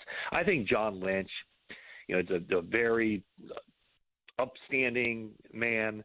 And I think that he just didn't want his organization to be associated with any of that stuff that has been talking points here in the past in the Bay Area. And so for them to just make the immediate, whether the courts find you guilty or not, you're guilty of something, meaning, you were in a situation where this incident came about, and whatever the incident was, you were taken into custody by the police. Here's your name in the police report. So let's just draw the line right now and let everybody else on the 90-man roster know that we don't want to see your name when we wake up in the morning in any kind of negative light. All right, let me ask you two last questions, and you can run on us. Matt Mayoko is with us in the Bay Area on the 49ers. First of all, what kind of football team has he built there? It's going to take time. Is it a 6-win team? Is it an 8-win team? Is it somewhere in there? And for our fantasy football league players in our audience. I've promised them that each training camp that I would ask the question, which skill position guys or which guys on this team do we want? Is there anybody on the 49ers that we want on our fantasy team? I would say no one that you'd want to build, your roster around. Nobody that I don't think you'd want to take in the first round. Carlos Hyde is probably the person who has the best chance to put up some numbers, but even that's not really a given considering their offensive line is kind of suspect. I think Brian Hoyer is a good second or third quarterback on your roster deep in the draft, and I think one guy to keep an eye on is Marquise Goodwin. Didn't do much at all in 4 years with the Bills, but at least through training camp appears to be a guy who can wiggle free and catch some passes down the field. As far as the win total, I would think your first number, 6 would probably be if they win 6 games, I think they're doing something and it's moving in the right direction. I would think that they'd be in that 4 to 6 range. Okay, got it. Matt, you're always kind. Thanks so very much. 30 seconds away from training camp number 2. More fantasy football league advice coming up. Development. The daily schnoz. Rams training camp in Los Angeles. Michael Harmon just trying to get used to having a team called the Rams in Los Angeles. Michael, Fox Sports Radio in L.A. Tell us the personnel storylines outside of just having a football team in L.A. or a couple football teams in the L.A. area. What are the storylines personnel-wise around the Rams? Now, personnel-wise, you begin at the head coaching position where you're just excited to have someone that has a pulse. As much as Jeff Fisher was a mainstay in the National Football League, you have a young head coach who's at least showing that there's going to be some innovations on offense. And let's face it, based on the offense they'd run under Jeff Fisher, anything was going to be a leaps and bounds improvement along the way. So excited to see that they brought in some skill position players, to help that quarterback that they gave such a ransom for a year ago. Out is the turnstile and Greg Robinson on the offensive line. He's Detroit's problem now. So you bring in Whitworth. So at least from that perspective, you're looking to improve on the 49 sacks allowed a year ago, and perhaps you can get some forward traction, and Todd Gurley can do more than just fall forward in terms of being 6 feet tall, 3 yards a carry. That's about where he was a year ago. So the excitement there. Cooper Kupp, there's all sorts of names that you throw into the mix, but the biggest story remains the guy that isn't here, and Aaron Donald, a team that's been built on defense. There's arguments that he's the best player in the game and potentially that his holdout lasts until the middle of the season. If that's the case, then it's a wasted opportunity here because the schedule makers have been very kind to give people false hope here in Los Angeles because 2 of their first 3 games should be victories, right? All right, hold on Donald. Let's go back on Donald. He's threatening that he's going to hold out into the season, as they all do. He's out of training camp. He's out of preseason. Let's do a little mathematics. The 1-year tender that he'd have to come in and sign is worth how much? He's looking at it. He's playing on like a $3 million deal. I mean, it's not a. That's it. He's not looking at. Yeah. Wait a second. He's not making any money yet. He was franchised, wasn't he? I don't think that's been done yet. Oh, okay. He's in the last. I think that's he's in the last. He's in the last year of his contract. He's still in the last year of that contract. Okay. So they haven't gone to that full. Okay. Let's get you paid yet. All so you've still got team options. They're claiming there was a, quote, valuable offer on the table, but they said it wasn't a fair price, and they wanted to keep at negotiations, so they kept the distance. Let's see. As of now, he's scheduled to make roughly $3.2 million between salary and bonuses. So he loses. The going rate for guys that are good is 10 to 11. So he loses 1/16 or 1/17 of $3-point-something million every week that he misses into the regular season. I think you're okay with that. Yeah. Okay. If you're Aaron Donald, right? All right, real quickly, as opposed to the other big number. Michael, a couple of quick things, and then we'll let you go. Jared Goff, second year. He's got an improving offensive line, as you mentioned. What will we all be saying about Jared Goff 1 year from today, do you think? I think we'll say that there were great improvements, but since we were basically starting from ground zero, that it still remains a work in progress. There's people here already saying, well, this is the make or break year. It's year 2. You mortgaged your future to bring him in, and other than paying a lot of money to Tavon Austin, you had nothing on the offense. And that guy clearly is not a number one receiver, but they paid him like one. So Sammy Watkins remains to be seen whether he can stay healthy. Robert Woods bringing Buffalo West, that's all fine and good, but want to see it play out and see if a little bit of the scatter shot, fearing and running for his life goes out the window. But again, the balance that you thought you'd get and that he didn't need to take a dramatic leap because the defense would be set is certainly thrown asunder at the moment. Okay, fantasy football advice for our listeners. How many yards and touchdowns for Todd Gurley, and who else do we want? What skilled position guys do we want the Rams defense? Who do we want on our fantasy team from the Rams? Yeah, the Rams defense, we put them back outside the top 12 of defenses until Donald shows up, and then there'll be a good waiver wire week-to-week play after that. Todd Gurley, top end, second running back, looking at that 1,000 total yards, which, as we know, isn't world-beating anymore. We'll get 6 to 8 touchdowns out of him, so he's worth that 13th or 14th running back selection, and I think he'll catch some more passes out of the backfield. Everybody excited about Cooper Kupp, the connection that's been made there with the man out of Eastern Washington, so we're looking at in PPR leagues, he's having some value late. Sammy Watkins being drafted as a back-end second wide receiver. So you're talking round 6, round 7 with potential upside. Got it. Michael Harmon, thank you very much for the preview of the Chargers. We appreciate it very much. Fox Sports Radio in Los Angeles. There you go. Chargers and Niners today on the Training Camp Daily Schnoz. There you go. Hit it. Well, don't forget, by the way, dear show, Daily Schnoz, brought to you by Michael's Toyota of Bellevue on Sports Radio 950 KJR. 49451, dear show, And you can answer the poll question, which is who are you most curious to see in the all-important Game 3 of the preseason. 15 minutes away from the professor at the University of Washington who was commissioned to do a tax analysis of the Key Arena remodel versus the Soto privately funded arena, which will generate more money for the public, and why was it panned in the Seattle Times? We'll have him defend his work here on the radio program at 8 o'clock. Also today, not only will we hear from Pete Carroll, Mike Holmgren will be with us in the 9 o'clock hour, as will a live visit from a guy who is counting down the minutes and the seconds. He's sitting at his desk right now over at Montlake wondering, how long is it going to be? I can't wait to be on with Mitch again. That's gonna be the so head much coach fun. of the Washington Huskies, Chris Peterson, in the 9 o'clock hour, too, on 950 KJR.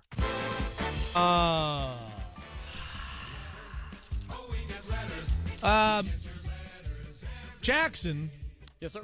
Sports Radio 950 KJR's teamed up with Target Zero and Shuttle Express to bring you the ultimate ticket giveaway. Log on to sportsradiokjr.com, enter for a chance to win a huge prize pack. Pairs of tickets, Black Car round trips, Doobie Brothers, Eagles, Katy Perry and more, CenturyLink games, Safeco Field games, Husky Stadium games. Sportsradiokjr.com is your place. Okay? All right.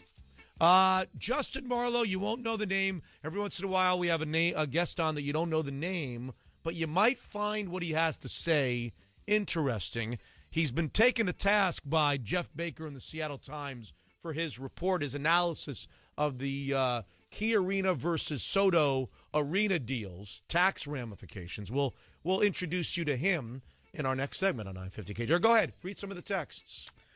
For tonight's game, I'm excited to see the blonde that sits 3 rows in front of us. Excited Well, again. hey. It's curious. Curious. Are you curious to see the blonde? No, I think he's excited to see the blonde. You should be curious. Yeah. What's she going to be wearing tonight on a nice August night? Let me tell you this. She's much different. It's much more fun to see her tonight than it is like 75 degrees. like in a December Sunday night game. Okay? Absolutely. Yeah. Dear show, I'm excited to see Shaq continue to improve. Shaq. Not excited. Curious. Yeah, this The says word excited. is curious. Stop saying excited. Yeah. The poll question is curious. Yes. I'm curious to see if CJ Procise plays. Not going to play. Not gonna Already play.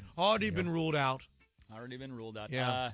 Dear show, curious to see what Earl Thomas does. Haven't we seen enough from Earl in the preseason thus far to Been know great. that he's back? He's great. Back in action? He's going to be the great safety that he was before injury right away. Right out of the gate. Game 1 against Green Bay. He'll be running around making plays. Curious to see if Eddie Lacy can solidify himself as the number 1 back. But he's not the number 1 back. The guy who's not playing seems to be the number 1 back. Thomas Rawls. I don't know what they have in running backs. How about the Chris Carson experiment? Are we excited to see more from the Chris Carson experiment? And what does that mean for Alex Collins, the second-year man out of Arkansas? What do you got? More? Dear show, I was hoping to see Thomas Rawls and CJ Prosise. Geez, sure hope this doesn't go on all season. Well, Pete Carroll has already ruled CJ Prosise out of games 6, 8, 13, and 15. He's he already can play said he's not every other week. No, he's not sure about the other weeks, but he Okay. knows he's not going to play games 6, 13, 15, and 17 or 16. Yeah. Dear show, definitely most curious to hear from Holmgren. Does he know about the footballs yet that he has to sign? Yeah, well, he's not in town, so I don't know that he knows about he's that. in town. Now he's in town. Yeah, he I wasn't saw on him Monday. yesterday. He was here. Oh, you saw him? Yeah. Right here at the station? You missed both Slickock and Holmgren in the sports what pit am I going to yesterday. do about that? How am I going to survive? How am I going to live? Yeah. All right, so this guy, his name is Justin Marlowe. He's the University of Washington professor that assembled a team to analyze the tax ramifications, benefits, consequences to the Soto Arena project versus the Key Arena remodel, right? Mm-hmm. To look at it from a taxpayer's perspective. He released this a month and a half or so ago, and the Seattle Times didn't like it. So they wrote an article stating that he missed some things and he didn't look. The team didn't consider opportunity costs and so forth. We'll let him respond to the Seattle Times article and panning of his research next on 950 KJR. Hello, that's me. I'm Mitch. That's Dick. Hello. Jackson Feltz is the guy who's got this thing buttoned up on my Yes, he slick does. The guy that gets the schnoz done on time. Unlike Mamu. Montage sheet to us the day before. And Headlines before we speak with Justin Marlowe, the professor at the University of Washington, who had plenty to say, he and his team, that he compiled to put together this analysis. Now, this is a little bit over all of our heads. I'm thinking of all of it, at least my head. So it's a little bit cumbersome in terms of the numbers. Maybe he can make it easy for us. He did an analysis of the Key Arena renovation versus the privately financed Soto Arena, and which benefits taxpayers the most in terms of the taxes that are generated by both sites. We'll talk to him here in a minute.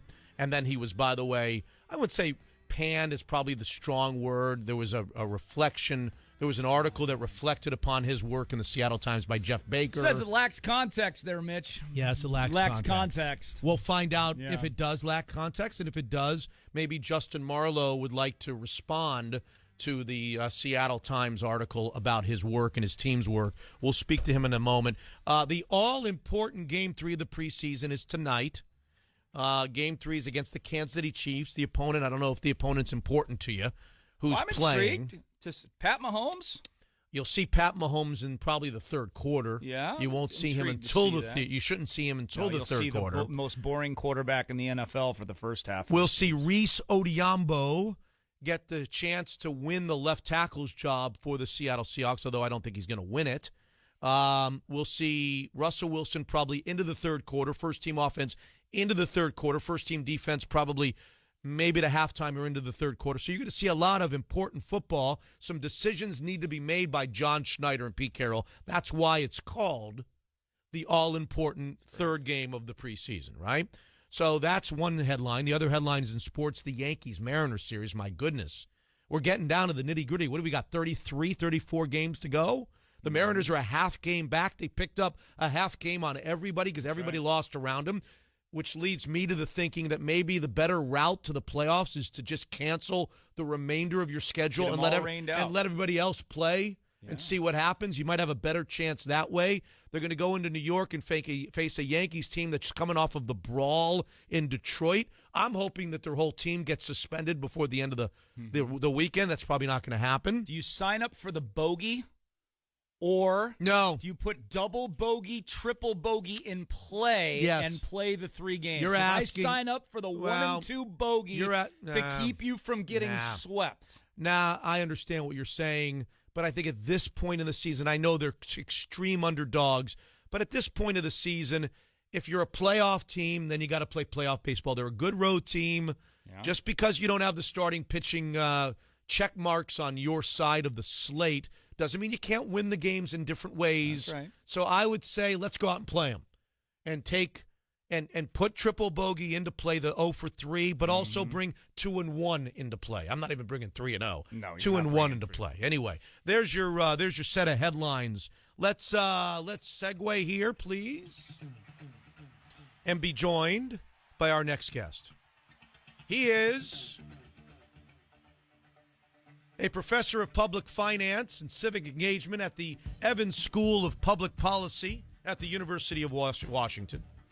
And he was commissioned by the Soto Group, and that's important to know, to do a tax analysis of the Soto site versus the Key Arena remodel. He's Justin Marlowe. Good morning, Justin. Hey, guys. How are you? We're good. Thanks for coming on and being a professor for us, because I'm going to say We're not. I'm going to apologize in advance on my behalf, on Dick Fain's behalf, and all of our listeners' behalf, because what you're about to talk about is probably over a lot of our heads. So you got to dumb it down for us. This is sports radio, Justin. I'll do what I can. We're not doing news talk. We're not smart guys. We have intelligent listeners, but the two of us are the lowest common denominator, That's not right. the listeners.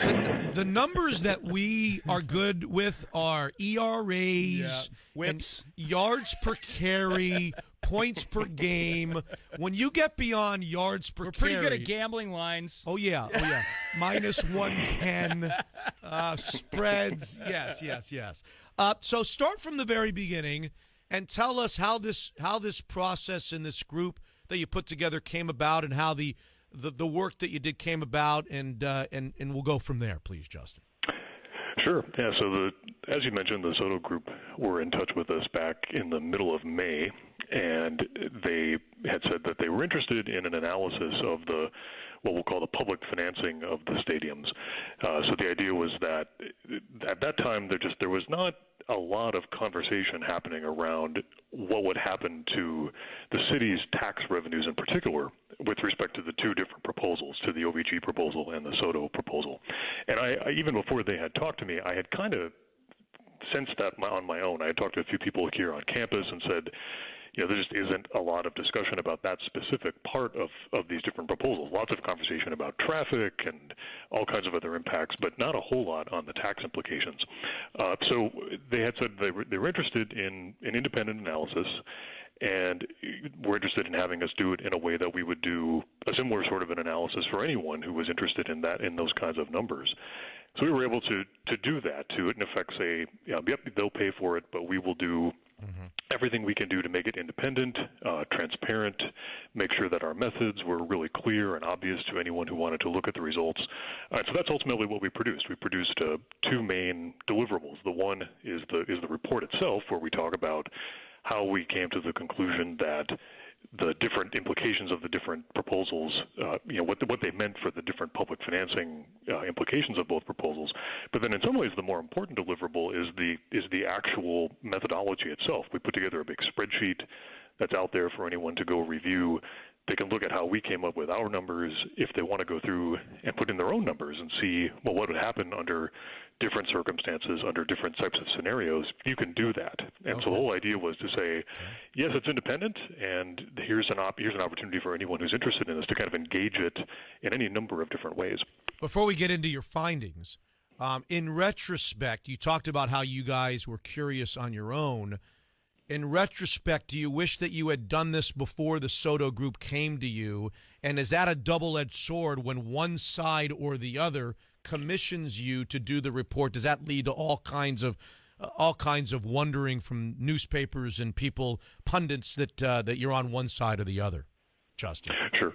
Sure. Well, it's always questions about independence, right? I mean, if we had done it on our own, then somebody might have said that the school was taking a position, even though, regardless of who paid for it or how we came to the findings. If the school came out with a certain set of findings, then some could say that the school was pro-Soto or pro-OVG or whatever it might have been.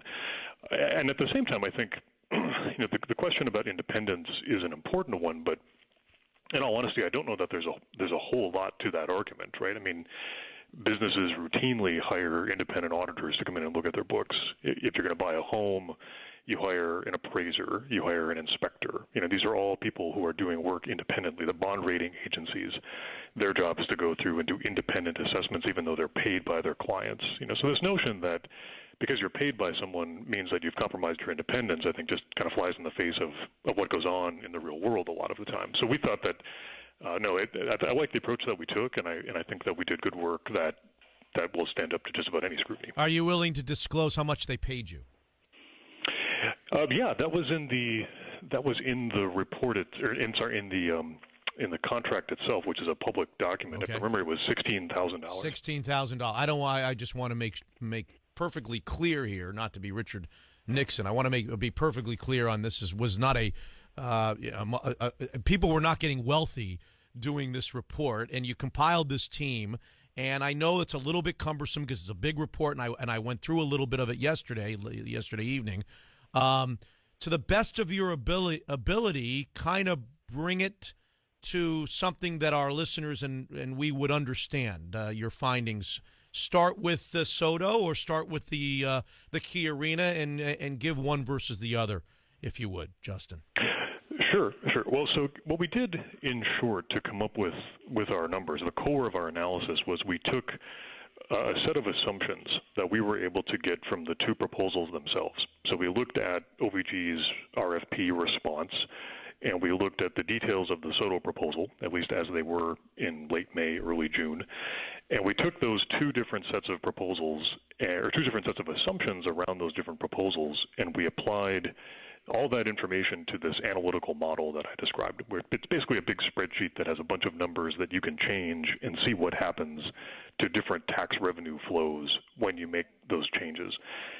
And so when you do that, when you apply this kind of core set of assumptions to the different proposals, there were kind of three main takeaways. One, under the proposals as they stood, we saw that you would see about a 3-to-1 ratio of money that would flow to the city from the Soto proposal compared to the money that would flow to the city from the OVG proposal. Okay, so in other words, for every dollar of money that we would see flow into the city's general fund from the OVG proposal, you would see 3 coming from the Soto proposal. And there's lots of different reasons for that. The main one being, of course, that the Soto folks would pay property taxes. Right? It's a different ownership structure under OVG, so the property taxes are the big part of that. The second main takeaway was that both of the proposals call for some, what we might call a redirection or reinvestment of different tax sources. So in the case of OVG, they would take a lot of the sales taxes and other taxes that would otherwise be collected and also just be reinvested into the facility. And Soto does some of that too, not quite as much. But in general, the overall takeaway there was that both of the proposals will call for some tax revenues to be reinvested in the facility. So that's not a plus or a minus for either proposal. And the other thing we really pointed to was the idea that the implications for the public of the OVG proposal really hinge on this notion of revenue sharing. So in the case of OVG, if you're familiar with their structure, the idea is that once a certain amount of revenue is collected and is put into what they're going to call the City Arena Fund, which is, again, that money that will be redirected to try to be reinvested into the facility itself. Once a certain amount of tax revenue is collected, that tax revenue will then be, some of it will be kicked back to the city, kicked back to the public. And so there's this kind of revenue sharing arrangement that comes into play. And so the question of when that revenue sharing starts and when it starts, how much money is returned to the city is one of the really crucial components of the OVG proposal. Again, specifically with respect to the tax implications, to the public finance implications. We should be really clear. The goal here was not to talk about anything but the tax sources in play. Right? This was not a benefit cost proposal or benefit cost analysis where we were looking at, again, traffic and infrastructure investments and all the other things that the city council is going to have to think about when they're looking at these proposals.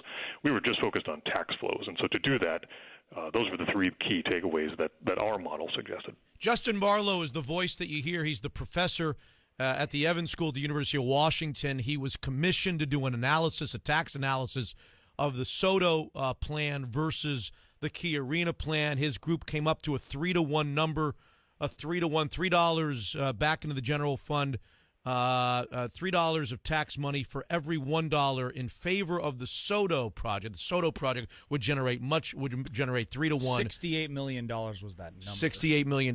Now, you talked about these taxes and how they go back into the building, and I think you're talking a lot about admissions taxes and so forth. A lot of this is conjecture, I would think, Justin, unless I'm wrong, about when the teams are coming. Are the teams, how many teams are coming to the Key Arena? How many teams are coming to the SODO area? When are they coming, and when are these admission taxes going to be collected? That's a big part of all of this, is it not? Yeah, absolutely. The model itself has like 100 different assumptions in it, 100 different numbers that we had to pick. And we picked those numbers either from other research or what we've seen from other teams or lots of different kind of basis for that. But you're absolutely correct. I mean, numbers about when you get a team, the ticket prices, how often do they sell out? Do you have, all of those kinds of things are going to drive admissions taxes, sales taxes, a lot of the other key revenue sources. So that, and again, the whole idea was that the model is out there. So if you think we were too aggressive or not aggressive enough with certain kinds of assumptions, you can go out, take the model, put your own numbers in, and see what happens. Now, there was a Seattle Times article recently where some economists questioned your findings. And the core, if I understand this again, a lot of this is over my head. The core of their argument was, well, what about the opportunity costs? What Justin Marlowe, the professor at the University of Washington, and his team didn't consider was what happens to the site that doesn't get the arena. In other words, if they decide to go with the SODO plan project, what kind of tax, what kind of opportunities are there at the Key Arena, and vice versa? Speak to that criticism and speak to how that would change, let's say, the integrity of what you found, Justin. Yeah, anytime you do this kind of work, you're subject to those kinds of criticisms. I mean, to make this kind of analysis doable, you have to narrow the scope of what you're doing, and you have to make some assumptions, and you have to be willing to sort of say, we're going to look at this and we're not going to look at that. And so you're always subject to that kind of criticism. I think in the case of the specific criticisms of what we did, as I understood it, part of their concern was that we, as you mentioned, weren't looking at opportunity costs specifically with respect to all the different kind of land use patterns that we could see if Key Arena were to be used in a certain way or if SODO were to be used in a certain way.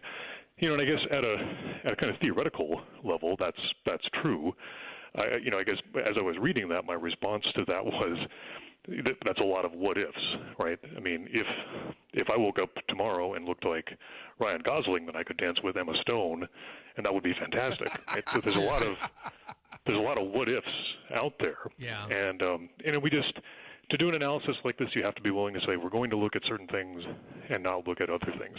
And so I guess if anyone who's concerned about those kinds of opportunity costs, my response to that then, and it continues to be, is that's exactly the sort of thing that I would hope policymakers are looking at, right? That's exactly the sort of thing that I would hope that the city council and others at the city and elsewhere are looking at, because our whole point in doing this study was to put some numbers out there to kind of begin that conversation, right? To put some finance numbers out there that you could anchor on to say, now that we know what some of the basic numbers might look like, let's get into the what ifs.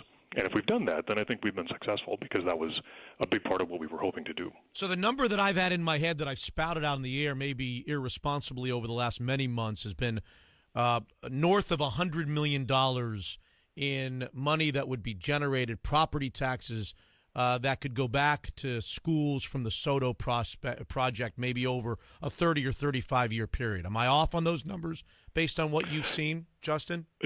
No, that's correct.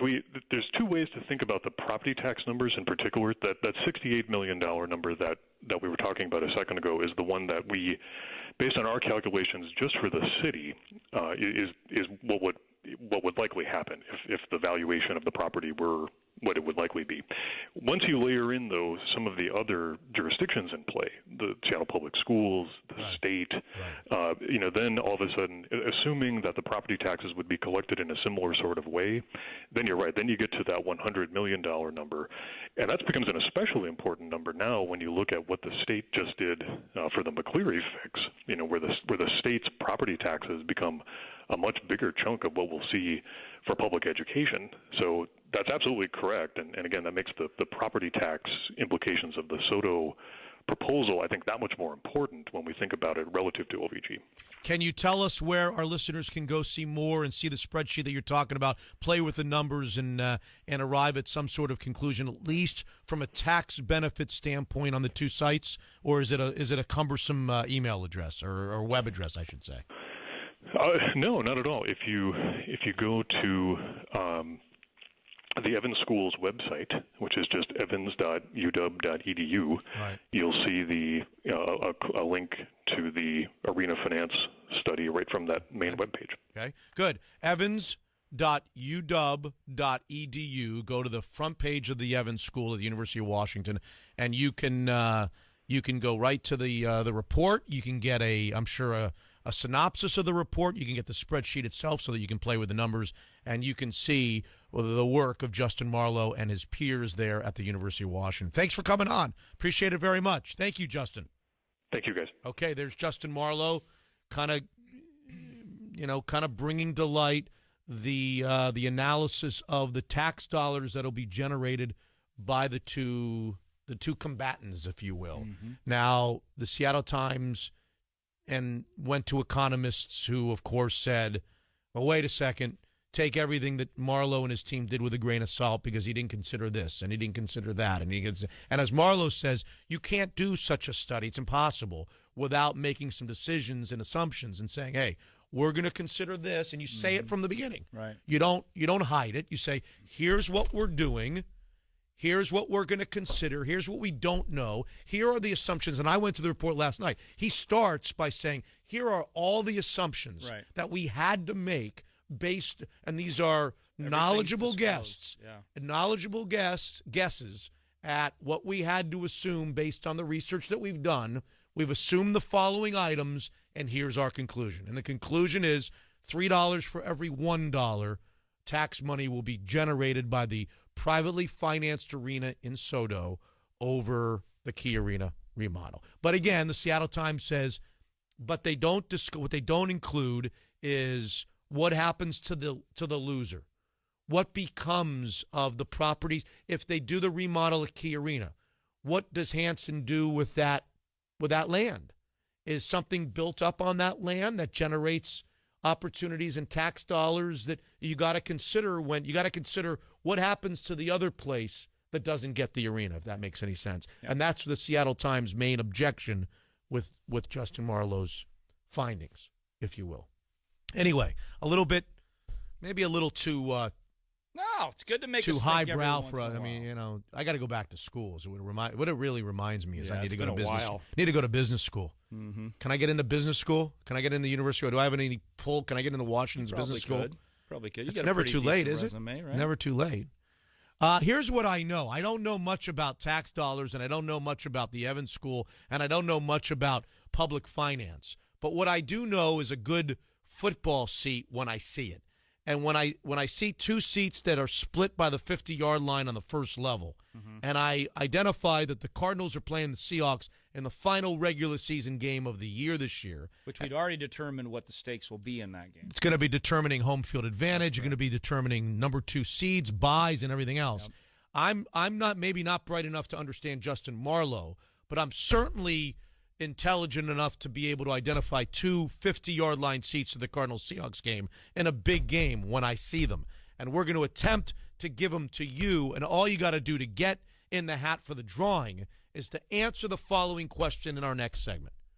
Who are you most curious to watch in the all-important Game 3 of the preseason? We asked this question on the day of or the day before Game 1. We asked this question last week on the morning of Game 2, and now I'm asking the question. It could be based on what you know from Games 1 and 2, what you know from what you've heard, what you know from practices, what you know from injuries. I'm asking you the question on the morning of Game 3. Everybody who calls right now at 286-9595, or the number that nobody remembers, 1-800-829-0950, if you call right now and you merely answer the question, who are you most curious to see for the Seattle Seahawks tonight in preseason game number 3 with the Vikings? You go into the hat for a drawing, 50-yard line seats, Cardinals Seahawks game, December the 31st, 2017. The man who looks younger than Dick Fain is going to join us at 9:15 this morning. According to so my I've son. been told. Yeah. Which is hard for me to believe because my wife always says, that Dick Fain, he's got a baby face. Yeah, but He's I don't got have the youngest baby face ever. I don't have baby hair though. No, you don't have baby. Unless there's baby with gray. I got late 50s, early 60s hair. And that's throwing your son for a loop? Yeah, he was very befuddled when he asked me during a Husky game last year as we were watching on TV because it was a road game. Dad, who's older, you or the Huskies coach? I thought it was an odd question, but I said, well, actually, he's about 10 years older than I am, bud, and he looked very, very confused. And upset. Yeah, he was like, oh, you look older than him. Oh, thanks a lot. Appreciate it, son. Welcome to my world. Pete Carroll in our next segment? Yes? No? Maybe so? Yes. Mike Holmgren at 9 o'clock today. Chris Peterson at 9:15 joins the program. Showdown questions. I haven't been asked a showdown question in weeks, it seems like. I don't feel like we've answered showdown questions in a week. Maybe we've just didn't have one. Maybe we're not even answering them anymore. Chuck was on vacation last week, so no showdown last week. So it's been 2 seems weeks. like a long time. But we are creeping up the standings, though. Did the morning show ever fail to actually answer questions, or will we answer them all? Nope, you've answered them all. Okay, good. Third place now. Good. We're out of the cellar. All right, so 50-yard line seats before Pete Carroll gets here and Mike Holmgren and Chris Peterson and all that's good stuff. 50-yard line seats, Cardinals Seahawks game 16, December the 31st, the last day of 2017. For those that call 206-286-9595, 1-800-829-0950 right now and answer the question. I've answered the most curious guy that I want to see tonight for the Seahawks. I've got 2. I'm staying with Shaq Griffin because I feel like I'm tied to Shaq Griffin. I tied my wagon to Shaq Griffin for Game 1, Game 2, and now I'm going to keep him at Game 3. And I'm going to include Matt Tobin. I'd like to see what this newly acquired left tackle gives them. And I'm kind of hopeful that they'll play him before Kansas City takes their starting defensive line out. I'd like to see Matt Tobin at left tackle, along with Reese Odiombo, facing the first-team Kansas City Chiefs front seven. Got it? Yeah. That's my curiosity tonight. Number 62, you know him, you love him, Matt Tobin. I heard a combination that was worse than oil and water earlier today. I heard the names Reese Odiombo, Tamba Hali, and Justin Houston all uttered in the same sentence. Yes, you did. And it made my skin crawl. Just sit. So why don't you do what Jason Lockenfora would do, which is sit Russell Wilson. Don't even play him in Game 3 of the preseason because he might get killed. Or hand the ball off every play. Let's just work on our running. We need to game see receivers, though, not just block. Yeah, we do. So who are your guys? Who are your guy? My number one guy today is Paul Richardson. Paul Richardson. Can he get off the? Can he look good? Yeah. And can he stay on the field? Okay. Number one guy is Terrence. Oh, he can stay on the field. They come and they scrape him off the field. He can stay on the field. That's the problem. He's good at staying on the field. That's the problem. When everybody Prone on the field. When everybody else leaves the field, he's still on the field. Terrence Garvin, linebacker, fighting for that other linebacker spot. Michael Wilhoit out tonight. Yeah. And I'm interested to see if Garvin can do something to take that role. But Michael Wilhoit's got a hell of a beard. Pam and Issaquah. Most curious to see who? Odiombo, Tobin, kind of what all's going on over there. Yeah. What's going on over there? Pam, put the pads on, Pam. We might need you. Thanks very much, Jessica and Issaquah. Most curious to see who?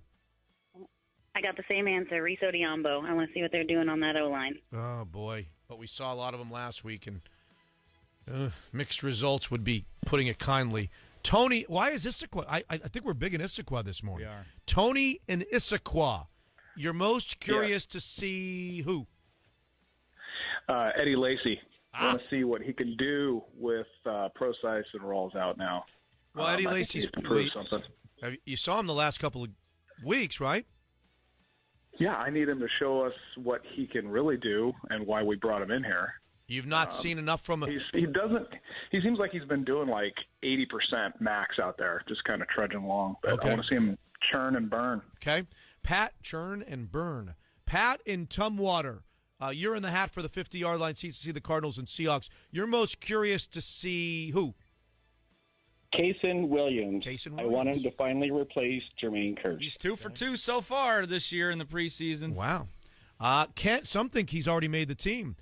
Ken in Seattle, you are most curious to see Justin Britt. The offensive line is going to be the key to the Super Bowl, and he's the leader and the new mega million-dollar man. So definitely want to see what he can do. And really, Justin Britt. I would not use. I think we know what we have in Justin Britt. He's the one thing. As far as I'm concerned, I'd rather see. I'm more curious about the other 4 guys on the offensive line than Justin Britt. 206-286-9595. Morgan in Mill Creek, you are most curious to see who? You took mine, but I'm going to go Shaquille Griffin. Okay. I need to see him lock down the other corner spot, and it'll take pressure off of our offense to really just solidify that D. What have you thought of him so far? I thought he's great. He's got a lot of potential. I would just love to see him just be consistent and just continue to do what he's doing. One more game, I think, would give us some good confidence going into the season. I don't like him giving up so much in front of him. I know that it's the key is to not to give up a lot in behind you, but I don't need to see teams like moving the chains over and over by just throwing to the quarterback's left all the time. Don in Bellevue, you're most curious to see who? Jason Williams. Okay. I want to see that he can keep doing what he's doing against first-teamers. And I like to see Russell just gain confidence in him, be able to throw the ball up. He did that once last game, and to see if they can develop some type of chemistry between them. And he's also a guy who gets injured a lot. We also don't know whether Kason Williams can stand up to the physical rigors of a week by week. We know he can come out in a preseason game and look great after not having played much. But how about week after week like Paul Richardson? Mason in Seattle, you get the last word. You are most curious to see who? I want to see Jermaine Kearse. I want to see him take back his roster spot. He's made a lot. Okay, Jermaine Kearse. It might be a big night. Most say it's not, but some speculate that it could be a sneaky big night for Jermaine Kearse tonight. Could he finally have worn his welcome thin in the offices of the VMAC, or does number 3 just like him too much that he would go into a meeting with John Schneider and say, "Don't do that, don't do that, keep him on the team. I want Jermaine Kearse on the team." Hugh doesn't think that's the case, right? Yeah, Hugh says that the numbers don't bear that out. How often he throws to him. Now, he may throw to him in big situations every once in a while, but if you look at how many times he's on the field, you look at how many targets he gets, and you look at the other research around the league by starting receiver standpoints, he is not targeted anymore. In fact, he's targeted less by Russell Wilson than others. So, is that because he's by the way, speaking of Hugh Millen, don't think that the subject of Hugh's got something to say the other day, the double talk of coaches about the AP preseason poll isn't going to come up with our 9:15 guest, Chris Peterson, the head coach of the Dogs. Remind me the double. Oh, because they want to promote. He did a big segment on why can't coaches just say, "Hey, it's healthy for the program for our team to be 8th ranked and just embrace it a little bit more." At the same time as not allowing it to be a distraction with his team. The double talk that Washington will splash it all over their website. Hey, we're preseason number 8, and then the coach will say, those preseason things suck. Well, I think that do away with them. I think the coach, double talk. I think the coach would answer saying that. Well, let him answer. One's the marketing department, and one's the head coach. Yeah, but they're still the University of Washington. Either you like it or you don't like it. Either you want to promote it or you don't want to promote it. So the marketing department can't promote it, and the talk coach. To you, call you, talk to the players. Okay? Yeah. Pete Carroll's next on 950 KJR. Get out of your mind. Hey, get out of your mind. Chris Peterson just around the corner. Mike Holmgren just around the corner. Big 9 o'clock hour today on the old radio program, plus showdown questions. But before we get there, Pete Carroll speaks. We listen. This game should give us the opportunity to play our guys more than we have in preseason to this point. Starters will be out there longer. We'll continue to mix our guys throughout. There's a lot of combinations of things we would like to see. So the first half of the game, we'll be playing the game. Hopefully our guys will come out in the second half, depending on how it goes in the first half, and they may get some play in the second half. What's the value of them coming out after half? It's just a normal procedure, the process of getting ready to extend your play time. So that's just kind of typically how we've done it. How big an opportunity is this for Reese Elizondo? It is a good opportunity for him. There's no doubt. Well, he had one last week too. All of a sudden he gets thrown in there and he's got to go with a different mentality. That he realizes that Georgie just got hurt and all that. But he had an excellent week. I think he settled down into understanding about the opportunity. I think he's very level-headed about it, and just judging from the week, I think he's ready to have a really solid football game. He's going to get checked out. You got really good guys over there, and so it'll be a good opportunity for him with a really legit matchups. Whomever they throw at him. What have you been able to learn about Matt Tobin in just a couple days? He's really smart. He's really technique sound. He's got versatility. He can play on both sides with no problem. He's learning things very quickly. We're going to throw him out there and play him. So he checked off a lot of boxes right off the bat. He could pick it up. He's ready to go. He's a big kid. He's 6'6", and 320 or something.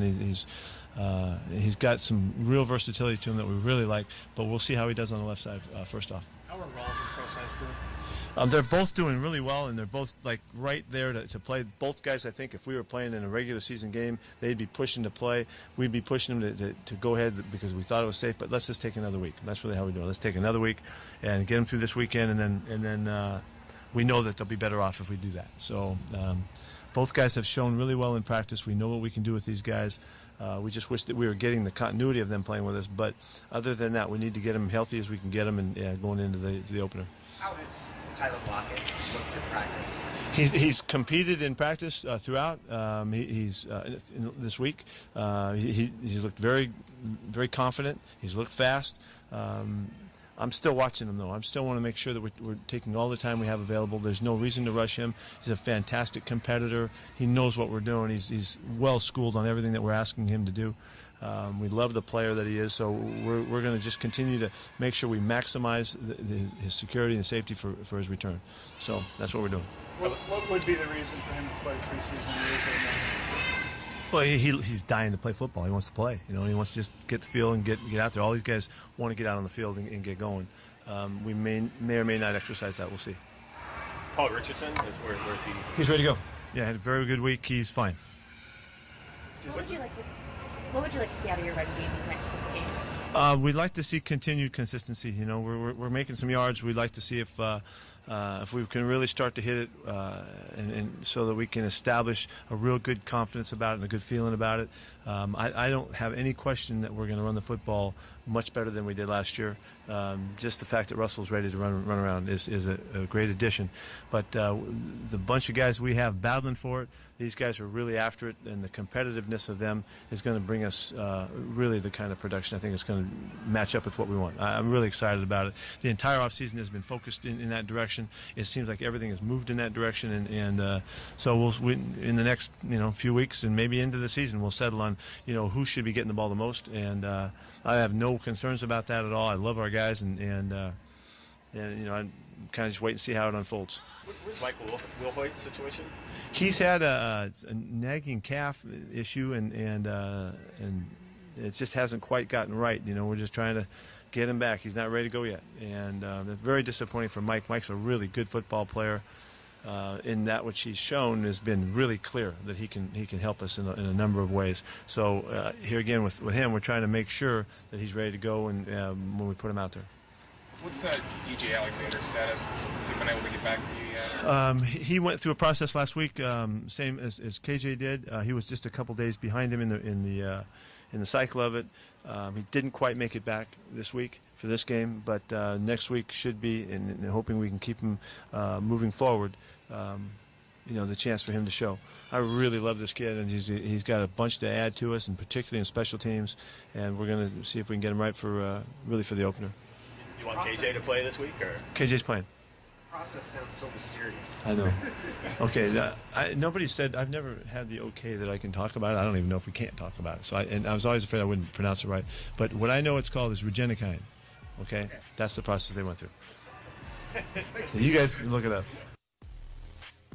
Pete Carroll. Look it up. Pete Carroll. What a next segment we've got, folks.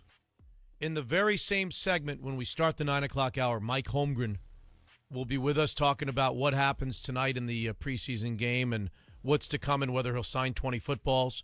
And Chris Peterson is going to join us live at 9:15 in the middle of the next segment to talk about the Washington Huskies as they get ready. It'll be right. It's right around the corner, September the 1st. It's a week from today. Week from today. Yeah. A week from 1 today. week. At Rutgers. We should probably Friday start night. talking about them. Friday night football with the Huskies and Rutgers as they start their preseason schedule. We'll talk to Chris Peterson. Maybe that's the reason we're not talking about him on 950 KJR. This would be a good time for me to leave.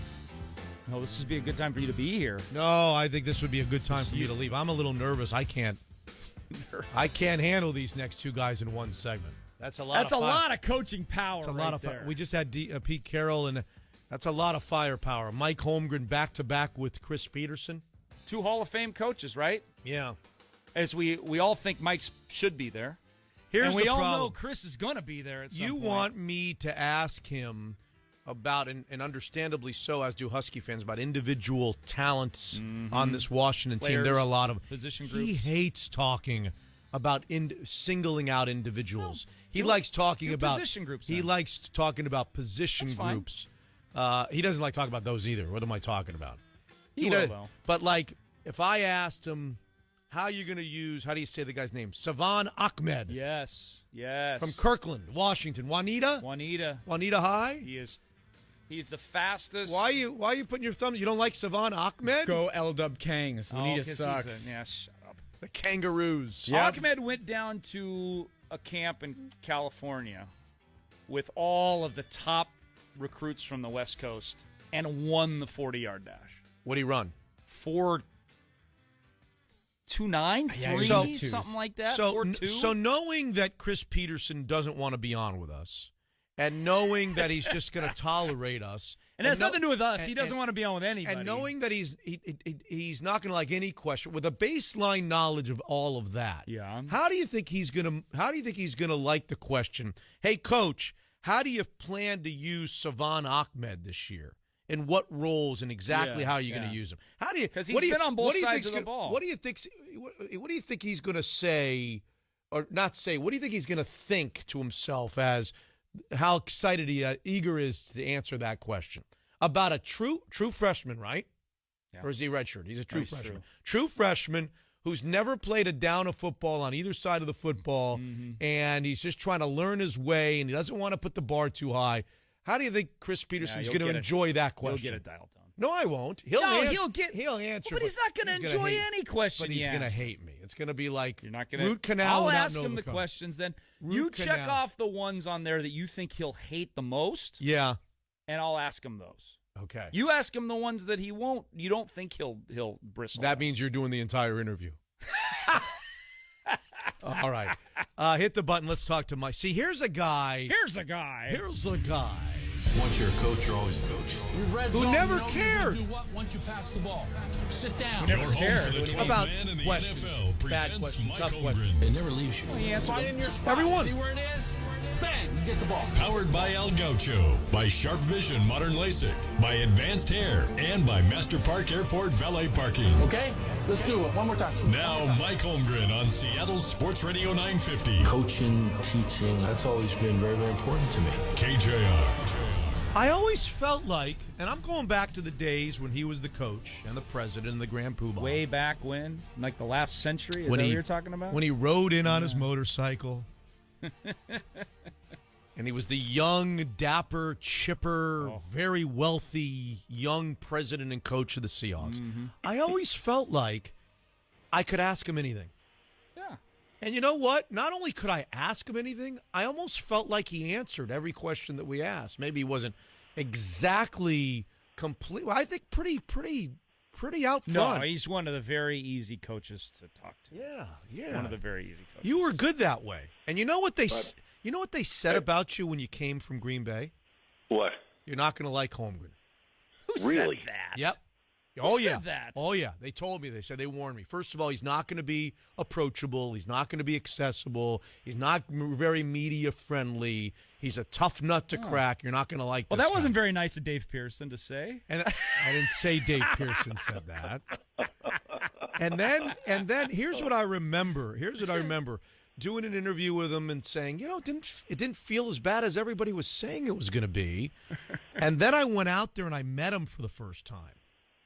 And I don't know whether you had the same reaction, whether other people have the same reaction when you meet Mike Holmgren the first time. He's a mountain of I don't think people realize just the intimidating. I was intimidated the first time. Physical specimen you are. Yeah. You were like Mr. America, for God's sakes. That's when I had hair, and I was a lot younger in those days. Yeah. And then you know what? Yeah. I'll tell you what, though. Yeah. I learned. I think you learn in this business, at least you should, if you're a coach, that it absolutely does you no good to have an antagonistic relationship with the people that cover you. It just doesn't work, and you learn that very, very early. And then I was also had the privilege of working with Gary Wright, who you guys know very well. The very best. And he would counsel me and talk to me about how to handle it when I would be really mad after games, really, really upset, and very, very liable to say something really foolish.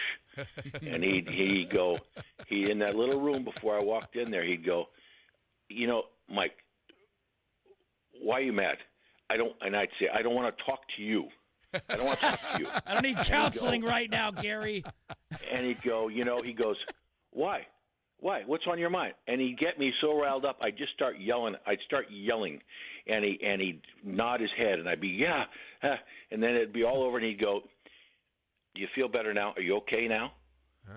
Now can you go in the other room and be sensible? And you're great.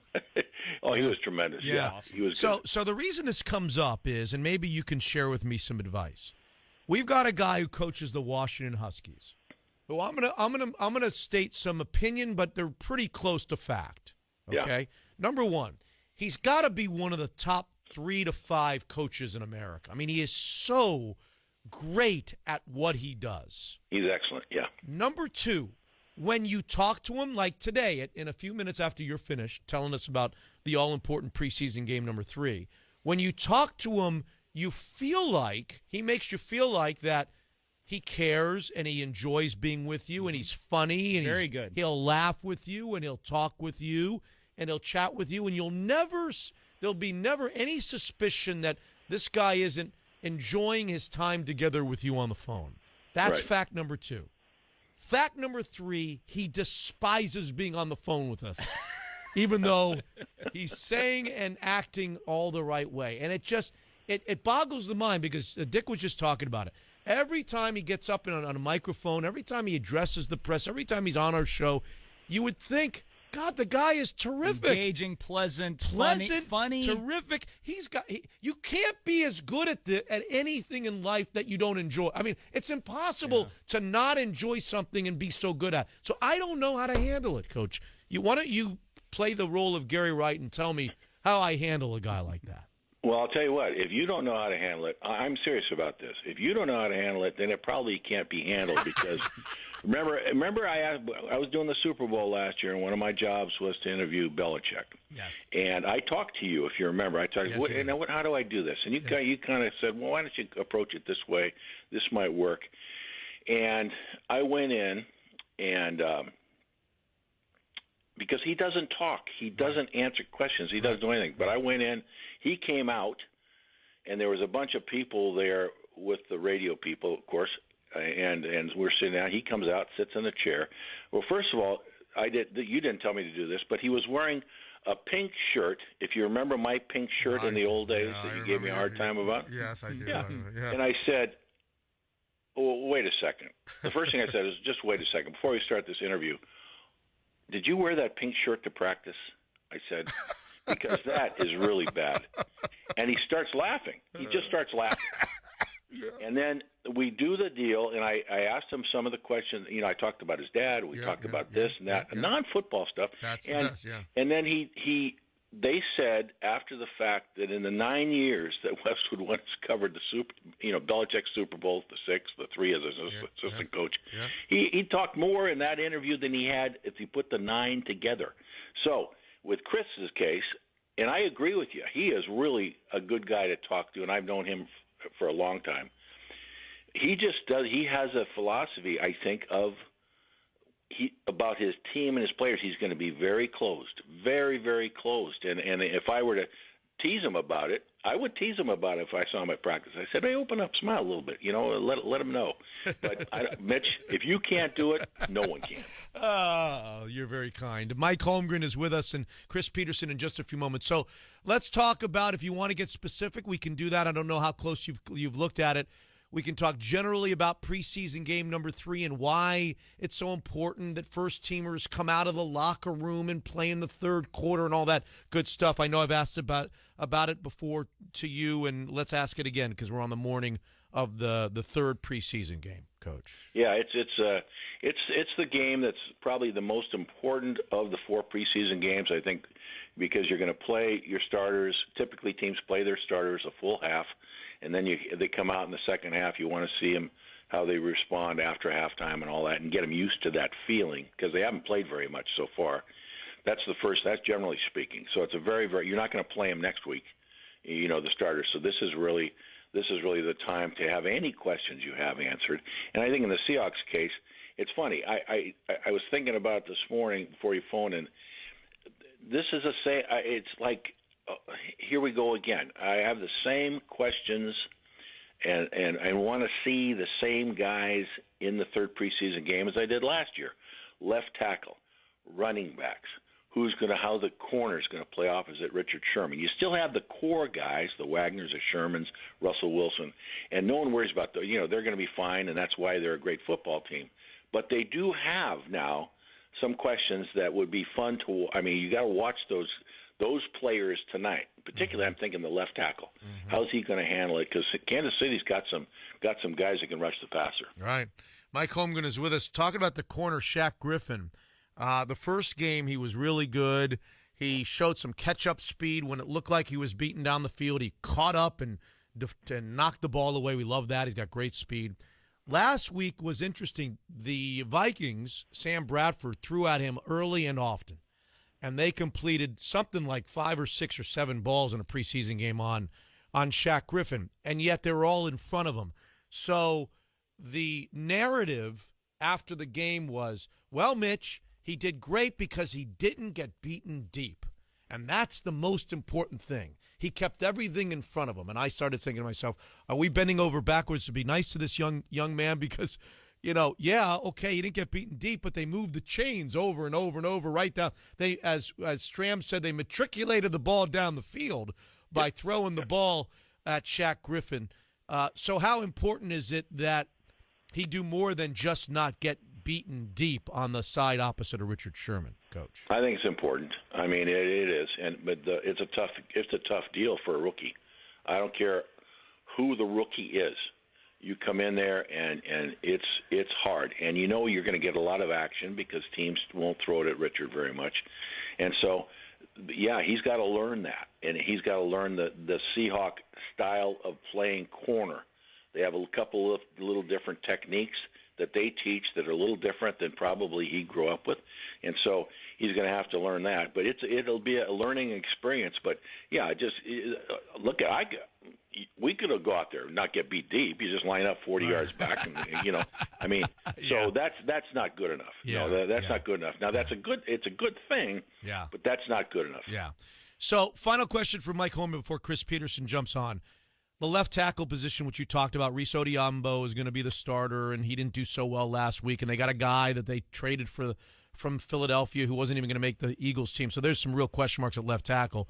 In the meantime, you've got your $22 million a year quarterback who you want to keep upright. It's a preseason game, and you mentioned the Chiefs have some good defensive linemen.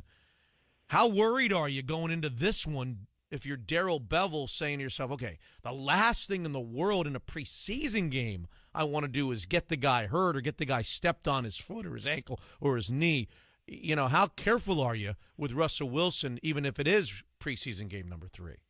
Well, I think Russell Wilson's one of the few guys that probably doesn't have to play in the game, and he'll be fine for the regular season.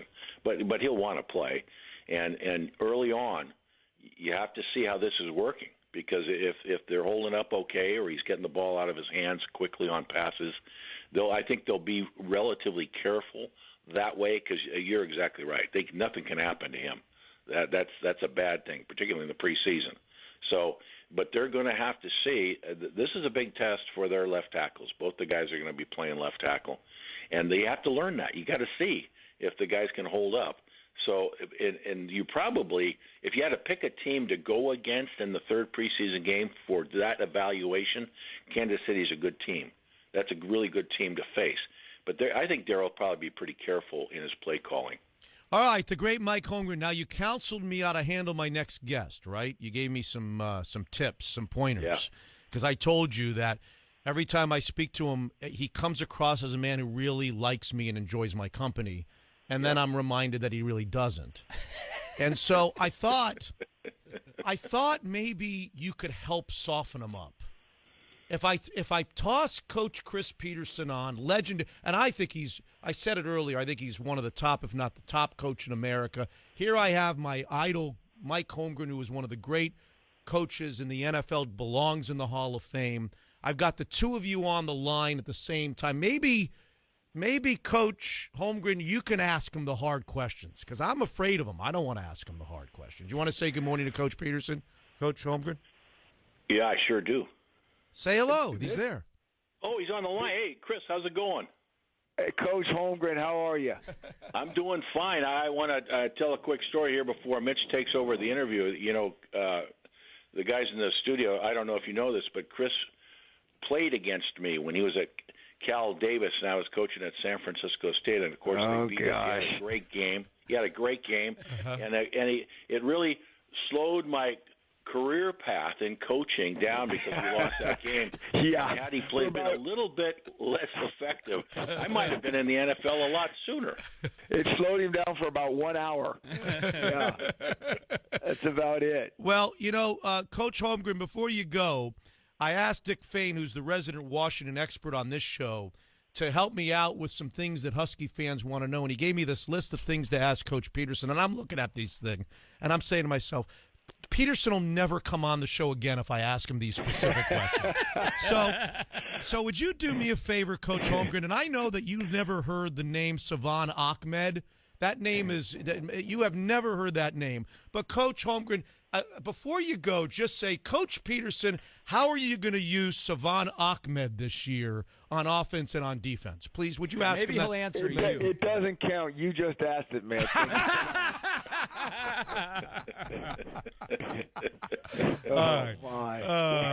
I know this, that Chris, he's already proven, and he knows how I feel about him. And, you've done a great job there, and good luck this season. I hope I get a chance to come out and visit some practices, and you let me in, and we can chat a little bit.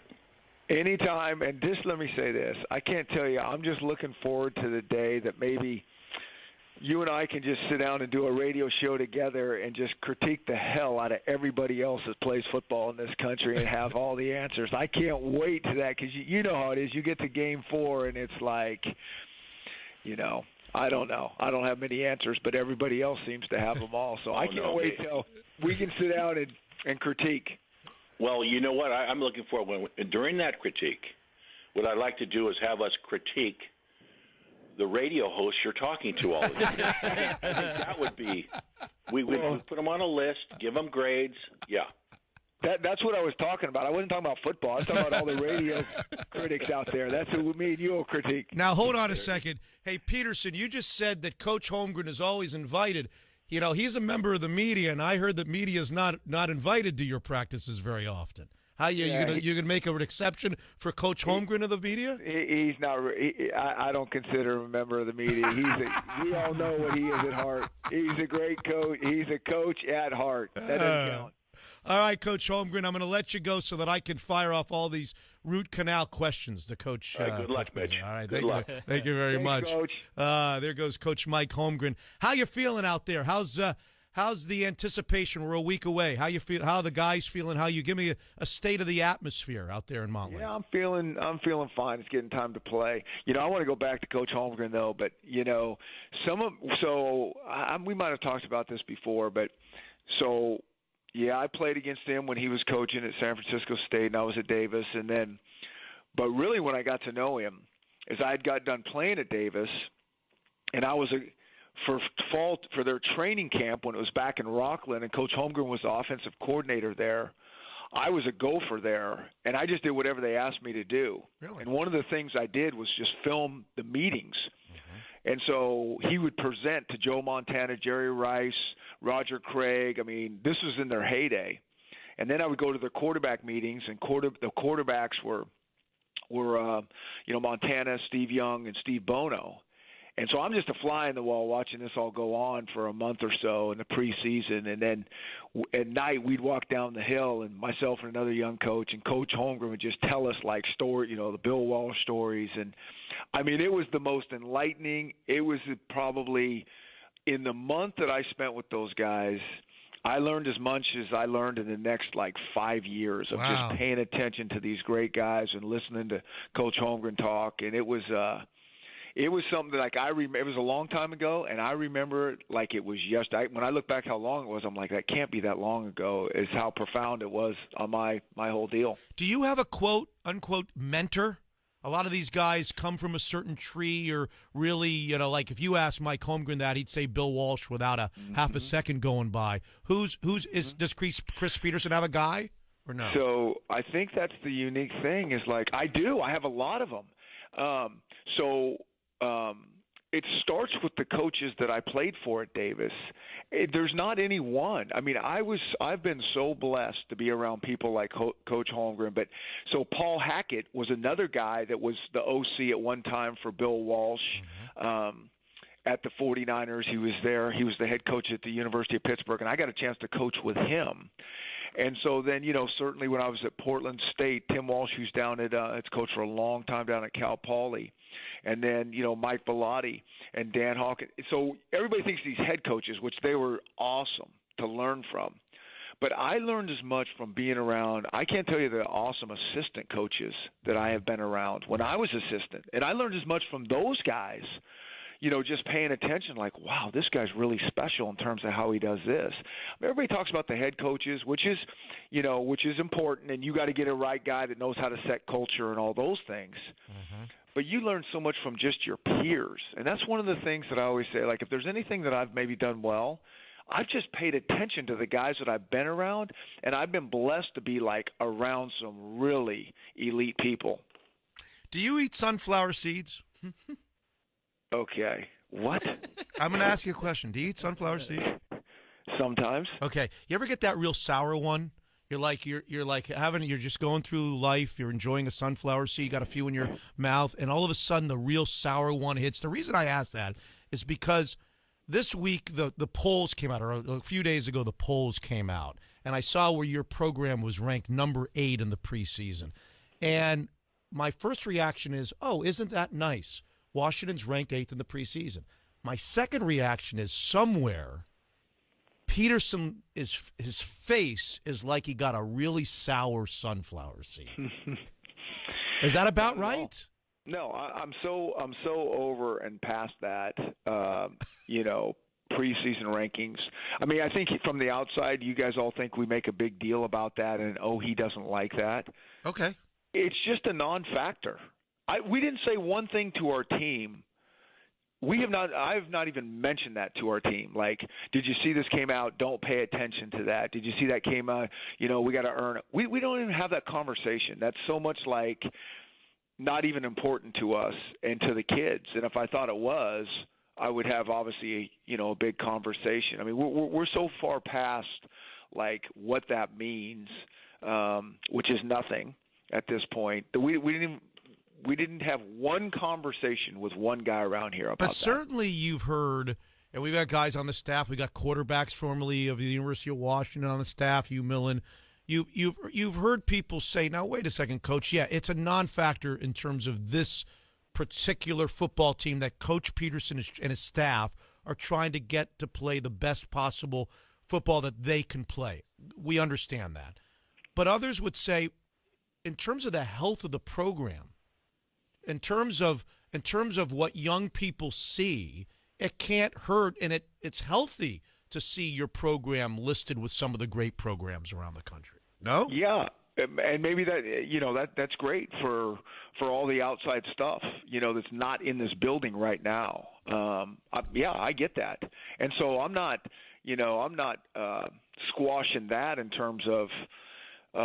We like the direction we're moving and all those type of things. But whether we're 8 or 35, I have no idea, and nobody else really does either. I mean, I know that it feels good and all these type of things, but I just know how an injury or two or this or that happens, and it changes everything. And so I've just been through this too many times to know that it's just, you got to be able to eat the elephant one bite at a time. And I can't say that loud enough. Uh-huh. And if you get so far ahead of yourself and pay attention to we're going to be here and we're talking about winning a Pac-12 championship. I mean, that is so far, that is light years away. And I mean that sincerely. I mean, we got to go across country and play a team that is much improved, with a team that has so many new parts to what we're doing here. And, I just think guys get overhyped and underhyped, and it's just that's why I shake my head. And so where we're at in our program is our guys really don't pay attention to that. They kind of understand, which I'm really pleased with. So it's not something we even got to talk about. Well, like so many, and Chris Peterson's the voice that you hear, like so many other great programs and great football teams in college football, you're no different. You've had defections to the NFL. You got a lot of guys playing on Sundays now. You've had to replace them. You're replacing them with, from what I understand, and I don't follow it very closely, so I'm not going to pretend to, really, really talented young men.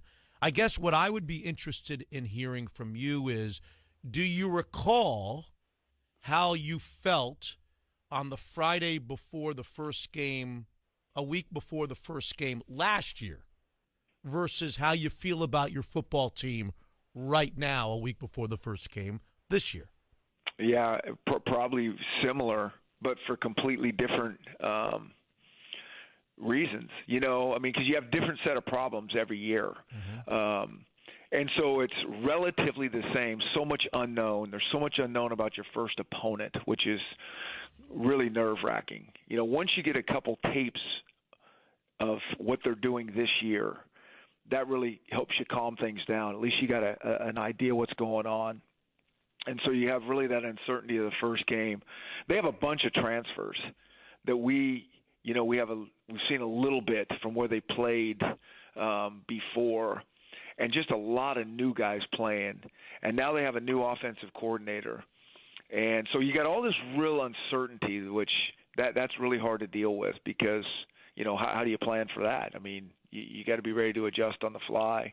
And then you got a bunch of new guys at new positions that we didn't have last year that we felt really good about those guys, right. And other positions have shored up. So, the feelings are relatively similar, mm-hmm. But I kind of felt we were a much more experienced team last year than we are now. Everybody tells me, Mitch, wait till you see the new group of defensive backs that have come in. I know certainly the ones that left, they were real, real good. And they were real experienced. That's what you were just talking about. No matter how talented these young guys are, none of them, or the ones that they're talking to me about, have not played a game in college football just yet. Tell me about the adjustment period for a corner, let's say, versus the adjustment period for a talented last year high school senior to play, I don't know, middle linebacker? I mean, what is it? I would think that the corner position might be one of the most difficult, just to help you kind of moderate expectations for these young guys. Yeah. Maybe the most difficult on the playing field to have to come in and play right away. Yeah, no question. I would equate it to playing quarterback, having a freshman quarterback play. If that doesn't put it in perspective, I don't know what is. I mean, there's not a more highly skilled position out there than the corner, and certainly the style we play of defense. I mean, you got these kids out here like covering all this space against these great athletes that have experience, most of them. See, there's a big thing that we're not talking about. Part of having like elite talent is this experience part of it. So we had really good talent back there last year that was experienced, that had played for 2 and 3 years. You can't underestimate that. And so talent is just not like, you know, to have the talent, it's experience plus depth, in my opinion, plus, you know, innate God-given skills. And so to have like talent like you're talking about, well, I define it differently than most everybody else does, so that's why I look at it differently. So, yeah, I mean, it's going to take a minute. It's going to take some time to get that up, you know, from our secondary to let's talk about our kicking game. Nobody even has mentioned Cameron Van Winkle around here was like one of the most all-time successful kickers around here that would just come through in the clutch. And so Tristan Vizcaino has kicked and punted for us, kicked off, but you know he hasn't kicked field goals in pressure situation, and I mean that's game changing right there. And we have a brand new punter in terms of flipping field position. Okay, you guys saw that happen in the Alabama game with their punter, how he kept driving us. So all these little subtleties, like everybody wants to talk about, you know. That's what I'm talking about, this hype train. It's like there's a lot of detail going on that has to happen for us to be able to talk about, you know, we got a really, you know, elite team here, and we are not there because we have to go through and play through some hard things and all those things. And so, yeah, we're excited. I mean, we like our guys. We like our program. You know, we're headed in the right direction. But I've said this a bunch. You don't reload. I'm not into that. We rebuild. You got to rebuild your team every year. It's a mindset. And to be able to do that, you have to – it's not just about practice. You got to go play games and go through hard things and learn hard lessons and then be able to be resilient and gritty and come back and get better the next week. Let me ask 2 last ones. I'll let you run, and Root Canal will be over with Chris Peterson of the University of Washington. Jake Browning, when a guy comes in and starts right away for a program at a high-profile position. I remember when I was a kid, there was a guy who played for, I think it was Alabama, running back named Major Ogilvy. And I used to think, God, he's been there for 9 years. Every time I turn around, I turn on the TV in Florida, and Major Ogilvy is running around the corner with Alabama. Jake Browning, you know, people think he's like 35 years old. He's been here so long. And the pieces around him, a lot of them are the same. Some are different. He's now a year older, a year under his belt. He's healthier. I know that you played down a little bit his injury from last year. Will everything be the same in terms of the way he goes about his business and the way you work the passing game and the offense, or will there be subtle changes or not so subtle changes to the way you do things, and will our eye up in the stands be able to catch any of those differences? Yeah, I don't know what you'll be able to catch, but for sure different. You know, again, I'm just chuckling about, like, how significant John Ross was for us. Okay, so everybody knows he's the fastest man in the history of the combine. But I'm not talking about that. I'm just talking about what he did for us in terms of even if he wasn't getting the ball. It changes your offense completely. And so now we have a handful of young guys that haven't played a bunch for us. Dante Pettis has played a bunch, but nobody else. So does that change Jake Browning's game? Absolutely. You know, our whole thing here is trying to make Jake successful. The whole offense is set up to try to make our quarterback successful. And so part of that is this receiver game. And so one of the huge pieces is completely different. So do we have a different plan to try to make him successful with these other guys? Absolutely. And there's a lot of subtleties in terms of, you know, how we're going to do that, which is part of our plan as we move forward. But we got to we got to, like I say, go be able to work that plan and develop it as we go through the season. Let's end where we started, which is the relevance of the poll, which you says there is none in terms of this season, and I agree with you. I don't know that I've ever heard you answer. I'm sure you have. I just don't know the answer to it offhand. Do you like the process of determining the national championship the way we're doing it right now? If you were the king of all things college football and Chris Peterson could have his way, is this the best way of determining the national championship, or would you do it differently, Coach? Yeah, I mean, it's better than it was because you're getting 4 teams that, are I don't know if it's the most deserving. You're always going to have somebody left out that can make a case for that they're deserving to get into the 4-team tournament. I think everybody wants, at least 8 in there, and then there's going to be, 2 teams that you're going, man, those guys should be in there over those guys, but at least you're getting closer to it.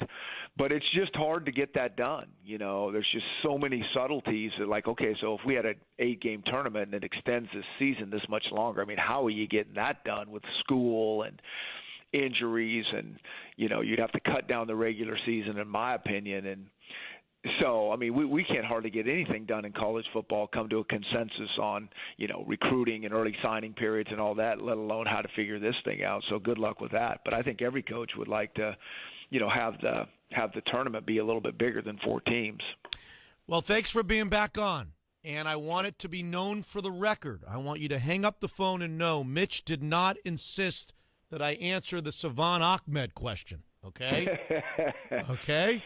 Appreciate you. I let you off the hook, Coach. Just remember, you owe me one. And I'm sending over sunflower seeds at some point in the next couple of days, okay? I'll be waiting for them. All right. Thank you, Coach.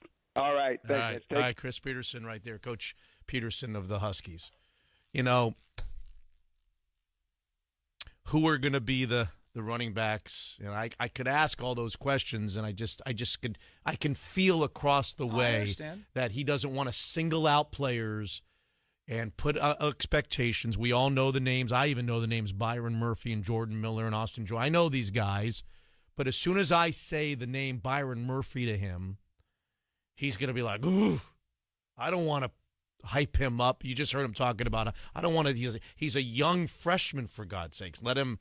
So I resisted the temptation to talk about individual players with him. I understand. But I think that Holmgren could have gotten the Ahmed answer out of him. He might have. If he insisted, we might have gotten the answer. No, he's great to listen to. I think Husky fans do want to dig in, though. They want to know about those players. Oh, of course they do. I understand. I guess they're just going to have to watch on Friday. I guess they're just going to find out for themselves. Which is fun, too. Yeah. What number does Ahmed wear? Oh, 26? Yeah. Did I see a picture of him wearing number 26 also? Does he have Shaq Griffin's number? I am so bad on numbers. Well, he's fast, right? Am I going to be able to see him? Is he so fast that I can't see him? But he's not John Ross fast, right? He's just... Well, John Ross wasn't John Ross fast when he was 18 either. He had to have 2 knee surgeries to become John Ross fast. That helped him. Let's hope Ahmed doesn't have to go through those knee surgeries. I know we've blown everything out of the water. Sorry about that, Jackson. Sorry about that, Rich Moore. But, hey, they put Holmgren and Peterson in one segment, and we haven't taken a break in an hour. Sports Radio 950 KJR teamed up with Target Zero Shuttle Express to bring you the ultimate ticket giveaway. Log on to sportsradiokjr.com. Enter for a chance to win huge prize packages that include pairs of tickets, black car round trips, Doobie Brothers, the Eagles, Katy Perry, CenturyLink Field, Safeco Field, Husky Stadium, sportsradiokjr.com. Okay, are you, this is uncomfortable, this is awkward. You're not a part of this team. No, I'm not. I answered the question with Chuck yesterday, so I'll just let you guys take it. And I heard it. I finally got some back pocket information before we make, since we always made our call first. We're not even close, right? You guys have actually moved from last place into third place because Ian Furness lost 5 points for saying Kyrie Irving would stay in Cleveland. Softy also lost 5 points. So you guys are at 17. Ian's at 16. Softy's at 21, and Chuck, Puck, and I are at 34. So you got it right? You got Kyrie Irving right? We didn't get it right, but if you said Kyrie Irving would stay in Cleveland and he played for somebody else, you lost 5 points. You got to be an idiot to think he would have stayed in Cleveland after all the water, all the damage had been done. There was no way he could stay in Cleveland. We agreed. It was impossible. Our shows agreed. Softy and Ian both said he would stay in Cleveland, so they lost 5. Creeping up. We're in good shape there you go. For this week, the first question that we'll answer here is who wins Mayweather versus McGregor, and then for an additional plus, that's for 1 point. For an additional +5, in what round will it be decided? Mayweather wins by 12-round decision. 12 rounds? All right. Yeah, I'm fine with that. That's what I had as my best chance scenario. So even though he claims it's not going to be that way, Mayweather wins by decision. Yeah, I don't see a knockout. So what round is that? How do you? You just said by what round? Yeah. So that's the 12th round. 12th round would be a 12th round knockout. There's a difference between a 12th round knockout. Well, so do we win then? Do we win if it's a 12th round knockout or a decision? No, they shouldn't. That's a good question. That's a poorly worded. No offense if you're the one who worded it.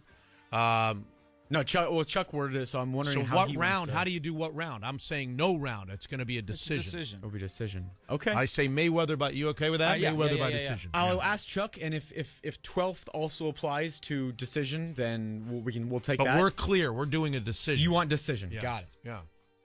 Okay.